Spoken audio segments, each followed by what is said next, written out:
ਖਾਲਸਾ ਜੀ ਚੈਨਲ ਨੂੰ ਸਬਸਕ੍ਰਾਈਬ ਕਰਨ ਤੋਂ ਬਾਅਦ 'ਚ ਆਲ ਨੋਟੀਫਿਕੇਸ਼ਨ ਨੂੰ ਜ਼ਰੂਰ ਔਨ ਕਰੋ ਤਾਂ ਕਿ ਸਾਡੀ ਕਥਾ ਕੀਰਤਨ ਦੀ ਹਰ ਵੀਡੀਓ ਤੁਹਾਡੇ ਤੱਕ ਪਹੁੰਚਦੀ ਰਹੇ ਅਤੇ ਵੀਡੀਓ ਨੂੰ ਲਾਈਕ ਕਰਨਾ ਨਾ ਭੁੱਲਣਾ ਜੀ। ਵਾਹਿਗੁਰੂ ਜੀ ਕਾ ਖਾਲਸਾ ਵਾਹਿਗੁਰੂ ਜੀ ਕੀ ਫਤਿਹ। ਪਰਮ ਸਨਮਾਨਯੋਗ ਗੁਰੂ ਰੂਪ ਗੁਰੂ ਖਾਲਸਾ ਸਾਧ ਸੰਗਤ ਜੀਓ, ਆਪ ਸਭ ਵਡਭਾਗੇ ਹੋ ਜਿੱਥੇ ਅਕਾਲ ਪੁਰਖ ਅੰਤਰਜਾਮੀ ਵਾਹਿਗੁਰੂ ਜੀ ਕੇ ਸਰਗੁਣ ਸਵਰੂਪ ਦਸਵੇਂ ਗੁਰੂ ਨਾਨਕ ਸਾਹਿਬ ਸਤਿਗੁਰੂ ਸ੍ਰੀ ਗੁਰੂ ਗੋਬਿੰਦ ਸਿੰਘ ਸਾਹਿਬ ਜੀ ਮਹਾਰਾਜ ਜੀ ਨੇ ਧਰਮ ਚਲਾਵਨ ਸੰਤਿ ਉਬਾਰਨ ਦੁਸ਼ਟ ਸਭਨ ਕੋ ਮੂਲਿ ਉਪਾਰਨ ਦੇ ਵਾਸਤੇ ਅਵਤਾਰ ਧਾਰਿਆ। ਉਸ ਮਹਾਨ ਪਵਿੱਤਰ ਅਸਥਾਨ ਤਖਤ ਸ੍ਰੀ ਹਰਿਮੰਦਰ ਜੀ ਪਟਨਾ ਸਾਹਿਬ ਜੀ ਦੇ ਸੱਚਖੰਡ ਦਰਬਾਰ ਦੀਆਂ ਆਪ ਹਾਜ਼ਰੀਆਂ ਭਰ ਰਹੇ ਹੋ, ਕਲਗੀਧਰ ਮਹਾਰਾਜ ਜੀ ਦੀਆਂ ਖੁਸ਼ੀਆਂ ਪ੍ਰਾਪਤ ਕਰ ਰਹੇ ਹੋ। ਤਖਤ ਸਾਹਿਬ ਜੀ ਦੇ ਉੱਪਰ ਲੜੀਵਾਰ ਗੁਰ ਇਤਿਹਾਸ ਦੀ ਵਿਚਾਰ ਕਥਾ ਚੱਲ ਰਹੀ ਹੈ। ਪਿਛਲੇ ਦੀਵਾਨਾਂ ਵਿੱਚ ਆਪ ਸਭ ਨੇ ਸਰਵਣ ਕੀਤਾ। ਦਲ ਭੰਜਨ ਵੱਡੇ ਜੋਧੇ ਪਰਉਪਕਾਰੀ ਛਠਮ ਪੀਰ ਮੀਰੀ ਪੀਰੀ ਦੇ ਮਾਲਿਕ ਅੰਤਰਜਾਮੀ ਬਾਲਾ ਭੋਲਾ ਸਤਿਗੁਰੂ ਧੰਨ ਗੁਰੂ ਹਰਗੋਬਿੰਦ ਸਾਹਿਬ ਸੱਚੇ ਪਾਤਸ਼ਾਹ ਆਪ ਜੀ ਮਾਲਵੇ ਦੇ ਪ੍ਰਸਿੱਧ ਨਗਰ ਗੁਰੂਸਰ ਮਹਾਰਾਜ ਵਿਖੇ ਬਿਰਾਜਮਾਨ ਹਨ। 35,000 ਫੌਜ ਚੜ੍ਹ ਕੇ ਆਈ, ਗੁਰਸਿੱਖਾਂ ਨੇ ਤਬਾਹੋ ਬਰਬਾਦ ਕਰਕੇ ਰੱਖਤੀ। ਖਤਮ ਹੋਈ ਉਹ ਫੌਜ, ਉਪਰੰਤ ਉਹਨਾਂ ਦੀਆਂ ਅਰਥੀਆਂ ਧਰਤੀ ਵਿੱਚ ਦਫਨਾਈਆਂ ਗਈਆਂ ਔਰ ਗੁਰਸਿੱਖਾਂ ਦੇ ਪਵਿੱਤਰ ਸਰੀਰਾਂ ਨੂੰ ਅਗਨ ਭੇਟ ਕੀਤਾ ਗਿਆ। ਜਿੱਥੇ ਉਹਨਾਂ ਦਾ ਸਰੀਰ ਧਰਤੀ 'ਚ ਦਫਨਾਇਆ ਗਿਆ, ਸਤਿਗੁਰੂ ਸੱਚੇ ਪਾਤਸ਼ਾਹ ਜੀ ਮਹਾਰਾਜ ਜੀ ਨੇ ਉੱਚਾ ਦਮਦਮਾ ਬਣਾ ਕੇ ਉੱਪਰ ਆਸਣ ਲਗਾਇਆ ਤੇ ਅੰਮ੍ਰਿਤ ਵੇਲੇ ਦੇ ਦੀਵਾਨ ਉੱਥੇ ਸੱਜੇ ਆਸਾ ਦੀ ਵਾਰ ਦਾ ਕੀਰਤਨ ਹੋਇਆ। ਇੰਨੇ ਸਮੇਂ ਨੂੰ ਹਸਨ ਖਾਂ ਦੂਤ ਜੋ ਖਬਰ ਲੈਣ ਵਾਸਤੇ ਆਇਆ ਸੀ ਪਰ ਮਹਾਰਾਜ ਦਾ ਸ਼ਰਧਾਲੂ ਬਣ ਗਿਆ, ਨੇਕ ਦਿਲ ਇਨਸਾਨ ਸੀ। ਤੋ ਇਹਨੇ ਆਣ ਕੇ ਬੇਨਤੀ ਕੀਤੀ, ਮਹਾਰਾਜ ਮੇਰੇ ਤਾਈਂ ਕੀ ਹੁਕਮ ਆ? ਮਹਾਰਾਜ ਨੇ ਕਿਹਾ ਕਿ ਭਾਈ ਤੁਸਾਂ ਨੇ ਸਿਦਕ ਰੱਖਿਆ ਗੁਰੂ ਨਾਨਕ ਸਾਹਿਬ ਜੀ ਮਹਾਰਾਜ ਦੇ ਪ੍ਰਤੀ ਤੇ ਜਾਓ ਅਖੇ ਕਾਬਲ ਦੇ ਹਾਕਮ ਬਣੋ। ਮਹਾਰਾਜ ਦਾ ਬਚਨ ਹੋਇਆ, ਗਦਗਦ ਹੋ ਗਿਆ। ਮਹਾਰਾਜ ਕਿਵੇਂ ਗੱਲ ਬਣੇ? ਉਸ ਵੇਲੇ ਸਤਿਗੁਰੂ ਸੱਚੇ ਪਾਤਸ਼ਾਹ ਮਾਨ ਨੇ ਕਿਹਾ ਵੀ ਇਹਨਾਂ ਦੇ ਬਚੇ ਖੁਚੇ ਹੋਏ ਘੋੜੇ ਤੇ ਹੋਰ ਜੋ ਘੋੜੇ ਹਨ ਜਿਨ੍ਹਾਂ ਦੀ ਸ਼ਕਲ ਸੂਰਤ ਦਿਲ ਬਾਗ ਤੇ ਗੁਲ ਬਾਗ ਦੇ ਨਾਲ ਮਿਲਦੀ ਹੈ, ਉਹਨਾਂ ਨੂੰ ਲੈ ਕੇ ਜਾਓ, ਬਾਦਸ਼ਾਹ ਤੁਹਾਡੇ ਤੇ ਪ੍ਰਸੰਨ ਹੋ ਜਾਏਗਾ। 100 ਸਵਾਰ, ਕੁਝ ਡਰੇ ਹੋਏ, ਕੁਝ ਕਾਇਰ ਤੇ ਕੁਝ ਹਾਰੇ ਹੋਏ ਤੇ ਕੁਝ ਉਹ ਜਿਨ੍ਹਾਂ ਨੇ ਆਪਣੀ ਹਾਰ ਖੁਦ ਕਬੂਲ ਕਰ ਲਈ ਸੀ, ਉਹ ਫੌਜ ਲੈ ਕੇ ਸਤ ਸੰਗਤ ਜੀ ਹਿੰਦੁਸਤਾਨ ਦੇ ਬਾਦਸ਼ਾਹ ਸ਼ਾਹਜਹਾਨ ਦੇ ਪਾਸ ਇਹ ਪਹੁੰਚਿਆ। ਤੇ ਉਹਦਾ ਜੋ ਵਿਸ਼ੇਸ਼ ਮੁਸਾਹਬ ਸੀਗਾ ਸਲਾਮਤ ਖਾਨ, ਉਹਦੇ ਤਾਈਂ ਜਾ ਕੇ ਦੱਸਿਆ ਵੀ ਇਸ ਤਰ੍ਹਾਂ ਮੈਂ ਆ ਗਿਆ ਹਾਂ। ਇੱਧਰੋਂ ਸ਼ਾਹਜਹਾਨ ਵੀ ਚੇਤੇ ਕਰੇ ਕਿ ਮੈਂ ਮਹਾਰਾਜ ਦੇ ਪਾਸ ਫੌਜ ਭੇਜੀ ਸੀ, ਲੱਲਾ ਬੇਗ ਨੇ ਕੋਈ ਖਬਰ ਨਹੀਂ ਭੇਜੀ। ਇੱਕ ਚਿੱਠੀ ਆਈ ਸੀ ਬਸ, ਕਾਸ਼ਦ ਆਇਆ ਸੀ, ਏਲਚੀ ਆਇਆ ਸੀ ਇੱਕ ਪੱਤਰ ਲੈ ਕੇ, ਉਸ ਤੋਂ ਬਿਨਾਂ ਹੋਰ ਕੋਈ ਖਬਰਸਾਰ ਨਹੀਂ ਆਈ। ਇਹਨਾਂ ਨੇ ਦੱਸਿਆ ਮਹਾਰਾਜ ਆਇਆ ਹੋਇਆ ਸਲਾਬਤ ਖਾਨ ਆਪਣਾ ਖੁਫੀਆ ਜੋ ਅਹਿਲਕਾਰ ਹੈ, ਕਿਹਾ ਬੁਲਾਓ। ਛੇਤੀ ਨਾਲ ਆਇਆ, ਪੁੱਛਿਆ ਸਾਰੀ ਵਾਰਤਾ। ਉਹਨੇ ਦੱਸਿਆ ਵੀ ਇਸ ਤਰ੍ਹਾਂ ਸਾਡੇ ਹਾਕਮਾਂ ਨੇ ਬੜੀ ਕਾਹਲੀ ਕੀਤੀ ਸੂ, ਰਾਤ ਹੀ ਜਾ ਕੇ ਹਮਲਾ ਕੀਤਾ। ਮਹਾਰਾਜ ਨੇ ਹਵਾ ਨੂੰ ਪ੍ਰੇਰਿਆ, ਭੈ ਵਿੱਚ ਪਵਨ ਬਹਿ ਸਦ ਵਾਓ। ਹਵਾ ਜਿਹੜੀ ਹੈ ਮਹਾਰਾਜ ਦੇ ਭੈ ਵਿੱਚ ਅਦਬ ਵਿੱਚ ਵਹਿੰਦੀ, ਸਤਕਾਰ ਵਿੱਚ ਵਹਿੰਦੀ ਹੈ। ਠੰਡੀ ਹਵਾ ਚੱਲੀ, ਹੱਥ ਪੈਰ ਸੁੰਨ ਹੋ ਗਏ ਔਰ ਗੁਰਸਿੱਖ ਜਿਹੜੇ ਸੀ ਬੜੇ ਨੀਤੀਵਾਨ ਸਨ। ਉਹਨਾਂ ਨੇ ਨਿਸ਼ਾਨੇ ਕੱਸ ਕੇ ਮਾਰੇ ਮਸਾਲੀਆਂ ਦੇ, ਜਿਹੜੇ ਮਸਾਲਾਂ ਜਗਾਉਂਦੇ ਸੀ ਪੁਰਾਣੇ ਜ਼ਮਾਨੇ 'ਚ ਮਸਾਲਾਂ ਹੁੰਦੀਆਂ ਸੀ, ਉਹ ਮਸਾਲੀਆਂ ਦੇ ਨਿਸ਼ਾਨੇ ਮਾਰੇ ਤੇ ਮਸਾਲਾਂ ਬੁੱਝ ਗਈਆਂ, ਅੰਧੇਰਾ ਹੋ ਗਿਆ। ਇੱਕ ਅੱਧਾ ਸਿੱਖ ਦਲੇਰੀ ਦੇ ਨਾਲ ਸਾਡੀ ਫੌਜ ਵਿੱਚ ਆ ਕੇ ਜਕਾਰਾ ਛੱਡ ਆਇਆ। ਜਕਾਰਾ ਛੱਡਿਆ, ਇੱਕ ਦੋ ਦੀ ਧੌਣ ਵੱਢੀ, ਜਿਨ੍ਹਾਂ ਦੀ ਧੌਣ ਵੱਢੀ ਗਈ ਸੋ ਉਹਨਾਂ ਨੇ ਹੱਲਾ ਗੁੱਲਾ ਕਰਤਾ, ਤਲਵਾਰ ਚਲਾਈ ਤੋ ਆਪਸ ਵਿੱਚ ਹੀ ਕੱਟ ਕੇ ਮਰ ਗਏ। ਚਾਚੇ ਨੇ ਭਤੀਜਾ ਵੱਢਿਆ ਤੇ ਭਤੀਜੇ ਨੇ ਚਾਚਾ, ਭਰਾ ਨੇ ਭਰਾ ਤੇ ਪੁੱਤ ਨੇ ਪਿਓ ਵੱਢਿਆ। ਜਦੋਂ ਸਵੇਰ ਹੋਈ ਤੇ ਦੇਖਿਆ ਉੱਥੇ ਲਾਸ਼ਾਂ ਹੀ ਲਾਸ਼ਾਂ ਪਈਆਂ ਸਨ। ਫੌਜ ਫਿਰ ਚੜ੍ਹ ਕੇ ਗਈ, ਗੁਰਸਿੱਖਾਂ ਨੇ ਉੱਥੇ ਸੋ ਬੇਇੰਤਹਾ ਜਿਹੜੀ ਆ ਮਾਰ ਮਚਾਈ। ਇਹ ਤੇ ਖੁਦਾ ਦਾ, ਅੱਲਾਹ ਪਾਕ ਦਾ ਸਾਡੇ ਤੇ ਕਹਿਰ ਹੀ ਹੋਇਆ ਮਹਾਰਾਜ। ਉਸ ਵੇਲੇ ਫਿਰ ਸ਼ਾਹਜਹਾਨ ਬਹੁਤ ਜ਼ਿਆਦਾ ਉਦਾਸ ਹੋਇਆ। ਉਹਦੇ ਪਾਸ ਸੀਗਾ ਵਜ਼ੀਰ ਖਾਨ, ਜੋ ਵਜ਼ੀਰ ਸੀ, ਵਜ਼ੀਰ ਆਲਾ ਸੀ ਤੇ ਨਾਮ ਵੀ ਉਹਦਾ ਵਜ਼ੀਰ ਖਾਨ ਸੀ। ਇਹਦਾ ਜਲੰਧਰ ਦਾ ਰੋਗ ਗੁਰੂ ਅਰਜਨ ਦੇਵ ਜੀ ਮਹਾਰਾਜ ਦੀ ਬਾਣੀ ਸੁਖਮਣੀ ਪੜ੍ਹ ਕੇ ਤੰਦਰੁਸਤ ਹੋਇਆ ਸੀ। ਇਹਦਾ ਰੈਫਰੈਂਸ ਪੜ੍ਹਨਾ ਹੋਵੇ ਤੇ ਕਦੇ ਸ੍ਰੀ ਦਰਬਾਰ ਸਾਹਿਬ ਅੰਮ੍ਰਿਤਸਰ ਸਾਹਿਬ ਲੰਗਰ ਸਾਹਿਬ ਵਾਲੇ ਪਾਸੇ ਦੁੱਖ ਭੰਜਨੀ ਬੇਰੀ ਦਾ ਜਿਹੜਾ ਦਰਵਾਜ਼ਾ ਹੈ ਉਤਰੋਂਗੇ ਤੇ 68 ਘਾਟ ਉੱਪਰ ਇਹਦਾ ਰੈਫਰੈਂਸ ਤੁਹਾਨੂੰ ਮਿਲੇਗਾ। ਇਹਦਾ ਜਲੰਧਰ ਦਾ ਰੋਗ, ਜਲੰਧਰ ਜਲ ਉਦਰ, ਢਿੱਡ ਵਿੱਚ ਪੇਟ ਵਿੱਚ ਲੋਕਾਂ ਦੇ ਪਾਣੀ ਭਰ ਜਾਂਦਾ, ਨਿਕਲਦਾ ਨਹੀਂ। ਜਿਵੇਂ ਅੱਜ ਕੱਲ੍ਹ ਤੇ ਡਾਕਟਰ ਬੜੇ ਬੜੇ ਤਰੀਕਿਆਂ ਨਾਲ ਕੱਢਦੇ ਨੇ, ਪਹਿਲਾਂ ਉਹ ਪਾਣੀ ਨਹੀਂ ਸੀ ਲੋਕਾਂ ਦੇ ਢਿੱਡ ਵਿੱਚੋਂ ਨਿਕਲਦਾ, ਅਫਰੇਵਾਂ ਜਿਹਨੂੰ ਆਪਾਂ ਕਹਿ ਦਿੰਦੇ ਹਾਂ। ਮਹਾਰਾਜ ਦੀ ਬਾਣੀ ਪੜ੍ਹਨ ਦੇ ਨਾਲ ਤੰਦਰੁਸਤ ਹੋਇਆ ਸੀ। ਇਹ ਮਹਾਰਾਜ ਦਾ ਸਿੱਦਕੀ ਸਿੱਖ ਸੀ ਤੇ ਬਹੁਤ ਬਜ਼ੁਰਗ ਸੀ। ਜਦੋਂ ਅਕਬਰ ਆਇਆ ਸੀ ਨਾ ਗੁਰੂ ਅਮਰਦਾਸ ਪਾਤਸ਼ਾਹ ਦੇ ਕੋਲ, ਉਦੋਂ ਵੀ ਇਹ ਨਾਲ ਸੀ। ਤਾਂ ਇਸੇ ਪ੍ਰਕਾਰ ਸ਼ਾਹਜਹਾਂ ਤੇ ਇਹਦੇ ਹੱਥਾਂ 'ਚ ਪਲਿਆ ਸੀਗਾ, ਜਹਾਂਗੀਰ ਵੀ ਇਹਦਾ ਬਹੁਤ ਸਤਿਕਾਰ ਸੀ। ਵਜ਼ੀਰ ਆਲਾ ਦਾ ਇਹਦੇ ਕੋਲ ਖਿਤਾਬ ਸੀ, ਮਤਲਬ ਸਭ ਤੋਂ ਉੱਚਾ ਇਹ ਵਜ਼ੀਰ ਸੀਗਾ। ਇਸ ਪ੍ਰਕਾਰ ਤਾਂ ਇਹਨੇ ਵੀ ਸਮਝਾਇਆ ਮਹਾਰਾਜਾ, ਨਿੱਕੀ ਜੀ ਗੱਲ ਕਰਕੇ ਤੁਸੀਂ ਫੌਜ ਭੇਜ ਛੱਡੀ ਤੇ ਮਹਾਰਾਜ ਤੇ ਅਕਲ ਅੱਲਾ ਪਾਕ ਦਾ ਨੂਰ ਹਨ ਤੇ ਉਹਨਾਂ ਦੇ ਨਾਲ ਅੜਨ ਵਾਲਾ ਕਿਵੇਂ ਬਚ ਸਕਦਾ ਹੈ। ਤੁਸਾਂ ਨੇ ਬਹੁਤ ਗਲਤ ਕੀਤਾ ਹੈ, ਤੁਹਾਨੂੰ ਚਾਹੀਦਾ ਨਹੀਂ ਸੀਗਾ ਕਿ ਗੁਰੂ ਨਾਨਕ ਦੇਵ ਜੀ ਮਹਾਰਾਜ ਦੇ ਘਰ ਉੱਪਰ ਫੌਜ ਚੜਾ ਕੇ ਭੇਜਦੇ। ਉਹ ਇਹਨੂੰ ਸਮਝਾਉਂਦੇ ਨੇ। ਅੱਗੋਂ ਇਹ ਕੀ ਕਰਦਾ ਹੈ, ਮਹਾਰਾਜ ਦੀ ਕਥਾ ਲੜੀਵਾਰ ਰੂਪ ਦੇ ਵਿੱਚ ਆ ਰਹੀ। ਆਓ ਭਾਈ ਇਕਾਗਰਤਾ ਬਣਾਓ, ਨਿੱਕੇ ਨਿੱਕੇ ਪਿਆਰੇ ਬੱਚਿਆਂ ਨੂੰ ਕੰਟਰੋਲ ਵਿੱਚ ਰੱਖੋ, ਮੋਬਾਈਲ ਫੋਨ ਖਾਸ ਕਰਕੇ ਬੰਦ ਜਾਂ ਸਾਇਲੈਂਟ ਤੇ ਲਾਓ, ਭਾਵ ਇਕਾਗਰਤਾ ਬਣਾਓ। ਸ੍ਰੀ ਗੁਰੂ ਕਲਗੀਧਰ ਪਾਤਸ਼ਾਹ ਮਹਾਰਾਜ ਜੀ ਦੇ ਚਰਨਾਂ ਦਾ ਧਿਆਨ ਧਰਦੇ ਹੋਏ ਰਸਨਾ ਪਵਿੱਤਰ ਕਰੋ। ਪਿਆਰ ਦੇ ਨਾਲ ਗੱਜ ਕੇ ਆਖੋ ਜੀ ਸਤਿਨਾਮ ਸ੍ਰੀ ਵਾਹਿਗੁਰੂ ਜੀ। ਪਿਆਰ ਨਾਲ ਫੇਰ ਆਖੋ ਜੀ ਸਤਿਨਾਮ ਸ੍ਰੀ ਵਾਹਿਗੁਰੂ ਜੀ। अब तो रंग की कहाँ बात थे, लश्कर रावर दियो पठाए। ਉਸ ਵੇਲੇ ਵਜ਼ੀਰ ਖਾਂ ਇਤਿਆਦਿਕ ਇਹਨੂੰ ਸਮਝਾਉਂਦੇ ਨੇ ਸ਼ਾਹਜਹਾਂ ਨੂੰ ਕਿ ਜਹਾਂਪਨਾ ਆ ਨਿਕੰਮੇ ਨਿਗੁਣੇ ਜੇ ਪਸ਼ੂਆਂ ਦੀ ਘੋੜਿਆਂ ਦੀ ਕੀ ਗੱਲ ਸੀ ਭਲਾ। ਇਹਨਾਂ ਪਸ਼ੂਆਂ ਦੇ ਵਾਸਤੇ ਤੁਸਾਂ ਨੇ 35,000 ਫੌਜ ਗੁਰੂ ਹਰਗੋਬਿੰਦ ਸਾਹਿਬ ਸੱਚੇ ਪਾਤਸ਼ਾਹ ਮਹਾਰਾਜ ਉੱਪਰ ਚੜਾ ਭੇਜੀ। ਇਹ ਕੋਈ ਸਿਆਣਪ ਨਾ ਸੀ, ਇਹ ਤਾਂ ਨਲਾਇਕੀ ਸੀ ਕਿ ਪਾਤਸ਼ਾਹ ਸੀਤ ਉਪਾਏ ਸਕਲ ਹੀ ਮਾਰੇ, ਬਚਿਓ ਨ ਕੋ ਪਟ ਹਟ ਕਰ ਆਏ। ਪਰ ਸਤਿਗੁਰੂ ਜੀ ਮਹਾਰਾਜ ਜੀ ਨੇ ਸੋ ਸੀਤ ਪੈਦਾ ਕਰਕੇ, ਠਾਰ ਪੈਦਾ ਕਰਕੇ ਸਭ ਮਾਰ ਸੁੱਟੇ ਹਨ ਤੇ ਸਾਡੇ ਅਹਿਲਕਾਰਾਂ ਵਜ਼ੀਰਾਂ ਵਿੱਚੋਂ, ਸੈਨਾਪਤੀਆਂ ਤੇ ਸੈਨਾ ਵਿੱਚੋਂ ਕੋਈ ਵੀ ਨਹੀਂ ਬਚਿਆ, ਸਭ ਮਰ ਮੁਰ ਗਏ ਹਨ ਉੱਥੇ। ਚਤੁਰ ਸਹੰਸਰ ਬਾਹਨੀ ਗੁਰਸੰਗ, ਤੁਮਰੇ ਅਨਗਨ ਦਈ ਖਪਾਏ। ਔਰ ਮਹਾਰਾਜ ਜੀ ਦੇ ਪਾਸ ਤੇ ਸਿਰਫ 4000 ਫੌਜ ਸੀ, ਉਹਦੇ ਵਿੱਚੋਂ ਵੀ ਸਿਰਫ 1200 ਹੀ ਸ਼ਹੀਦ ਹੋਇਆ ਤੇ ਤੁਮਰੀ ਅਨਗਨ ਦਈ ਖਪਾਏ। ਹੁਣ ਇੱਥੇ ਅਣਗਿਣਤ ਸ਼ਬਦ ਆ ਰਿਹਾ ਹੈ ਤੇ ਚਾਂਸ ਇਹਦੇ ਮੌਜੂਦ ਹਨ ਕਿ 35,000 ਤੋਂ ਕਿਧਰੇ ਵੱਧ ਕੇ ਫੌਜ ਹੋਵੇ, ਕਿਉਂਕਿ ਉਹ ਤੁਰਕੜੇ ਆਪਸ ਵਿੱਚ ਗੱਲਾਂ ਕਰਦੇ ਨੇ ਤੇ ਅਣਗਿਣਤ ਹੈ। ਉਹਨਾਂ ਨੂੰ ਤੇ ਸਾਡੇ ਤੋਂ ਵੱਧ ਪਤਾ ਹੋਵੇਗਾ, ਸਾਡੇ ਇਤਿਹਾਸਕਾਰਾਂ ਤੋਂ ਵੀ ਜ਼ਿਆਦਾ ਪਤਾ ਹੋਵੇਗਾ। ਤੋ ਕਿਆ ਮਹਾਰਾਜ ਤੁਹਾਡੀ ਅਣਗਿਣਤ ਫੌਜ ਜਿਹੜੀ ਸੀ ਉਹ ਮਹਾਰਾਜ ਜੀ ਦੇ 4000 ਸੂਰਮਿਆਂ ਨੇ ਖਪਾ ਮਾਰੀ ਹੈ ਤੇ ਸ਼ਹੀਦ ਸਿਰਫ 1200 ਹੋਏ ਹਨ। ਏਕ ਬਾਕ ਕੇ ਕਹੇ ਕਰੈ ਸਭ, ਜਿਮ ਚਾਹਤ ਗੁਰ ਲੇਹ ਬਣਾਏ। ਔਰ ਕਿਹਾ ਕਿ ਸਤਿਗੁਰੂ ਜੀ ਮਹਾਰਾਜ ਸਮਰੱਥ ਹਨ, ਇੱਕ ਬਚਨ ਦੇ ਨਾਲ ਹੀ ਜੋ ਚਾਹੁੰਦੇ ਸੋ ਕਰ ਲੈਂਦੇ। ਬਾਵਜੂਦ ਇਹਦੇ ਅਜੇ ਉਹਨਾਂ ਨੇ ਸਾਡੇ ਤੇ ਕਹਿਰ ਨਹੀਂ ਢਾਇਆ, ਗਜ਼ਬ ਨਹੀਂ ਢਾਇਆ, ਕੋਈ ਕਰਾਮਾਤ ਨਹੀਂ ਵਿਖਾਈ ਹੈ। ਕਿਮ ਸਮਤਾ ਤਿਨ ਸੋ ਬਨ ਆਵੈ, ਕਿਉਂ ਨ ਵਿਚਾਰਤ ਹੋ ਮਨ ਲਾਏ। ਔਰ ਕਿਹਾ ਕਿ ਬਾਦਸ਼ਾਹ ਵਿਚਾਰ ਕਿਉਂ ਨਹੀਂ ਕਰਦੇ, ਐਸੇ ਗਰੀਬ ਨਿਵਾਜ ਮਹਾਰਾਜ ਜੀ ਦੇ ਨਾਲ ਲੜਨਾ, ਯੁੱਧ ਕਰਨਾ, ਬਰਾਬਰਤਾਈ ਕਰਨੀ, ਇਹ ਕਦੇ ਵੀ ਸਾਨੂੰ ਬਣ ਨਹੀਂ ਆਉਂਦੀ, ਸ਼ੋਭਦੀ ਨਹੀਂ ਹੈ। ਆਪਨ ਬਡਨ ਕੀ ਰਖੋ ਮਰਜ਼ਾਦਾ, ਜਿਨ ਆਗੇ ਤਿਨ ਸੀਸ ਨਿਵਾਏ। ਔਰ ਕਿਹਾ ਕਿ ਆਪਣੇ ਵੱਡਿਆਂ ਵਡੇਰਿਆਂ ਵਾਲੀ ਮਰਜ਼ਾਦਾ ਕਾਇਮ ਰੱਖੋ। ਜਿਵੇਂ ਤੁਹਾਡੇ ਵੱਡੇ ਵਡੇਰੇ ਹਜ਼ਰਤ ਬਾਬਰ ਤੋਂ ਲੈ ਕੇ, ਹਮਾਯੂ ਤੋਂ ਲੈ ਕੇ, ਅਕਬਰ ਤੋਂ ਲੈ ਕੇ ਤੁਹਾਡੇ ਵੱਡੇ ਵਡੇਰੇ ਗੁਰੂ ਨਾਨਕ ਦੇ ਘਰ ਦਾ ਅਦਾਬ ਕਰਦੇ ਆਏ ਨੇ, ਤੁਸੀਂ ਵੀ ਆਪਣੇ ਦਿਲ ਵਿੱਚ ਅਦਬ ਹੀ ਰੱਖੋ, ਬਰੋਬਰਤਾਈਆਂ ਨਾ ਕਰੋ, ਫਕਰਾਂ ਦੇ ਨਾਲ ਪੰਗੇ ਨਹੀਂ ਲਈਦੇ ਹੁੰਦੇ।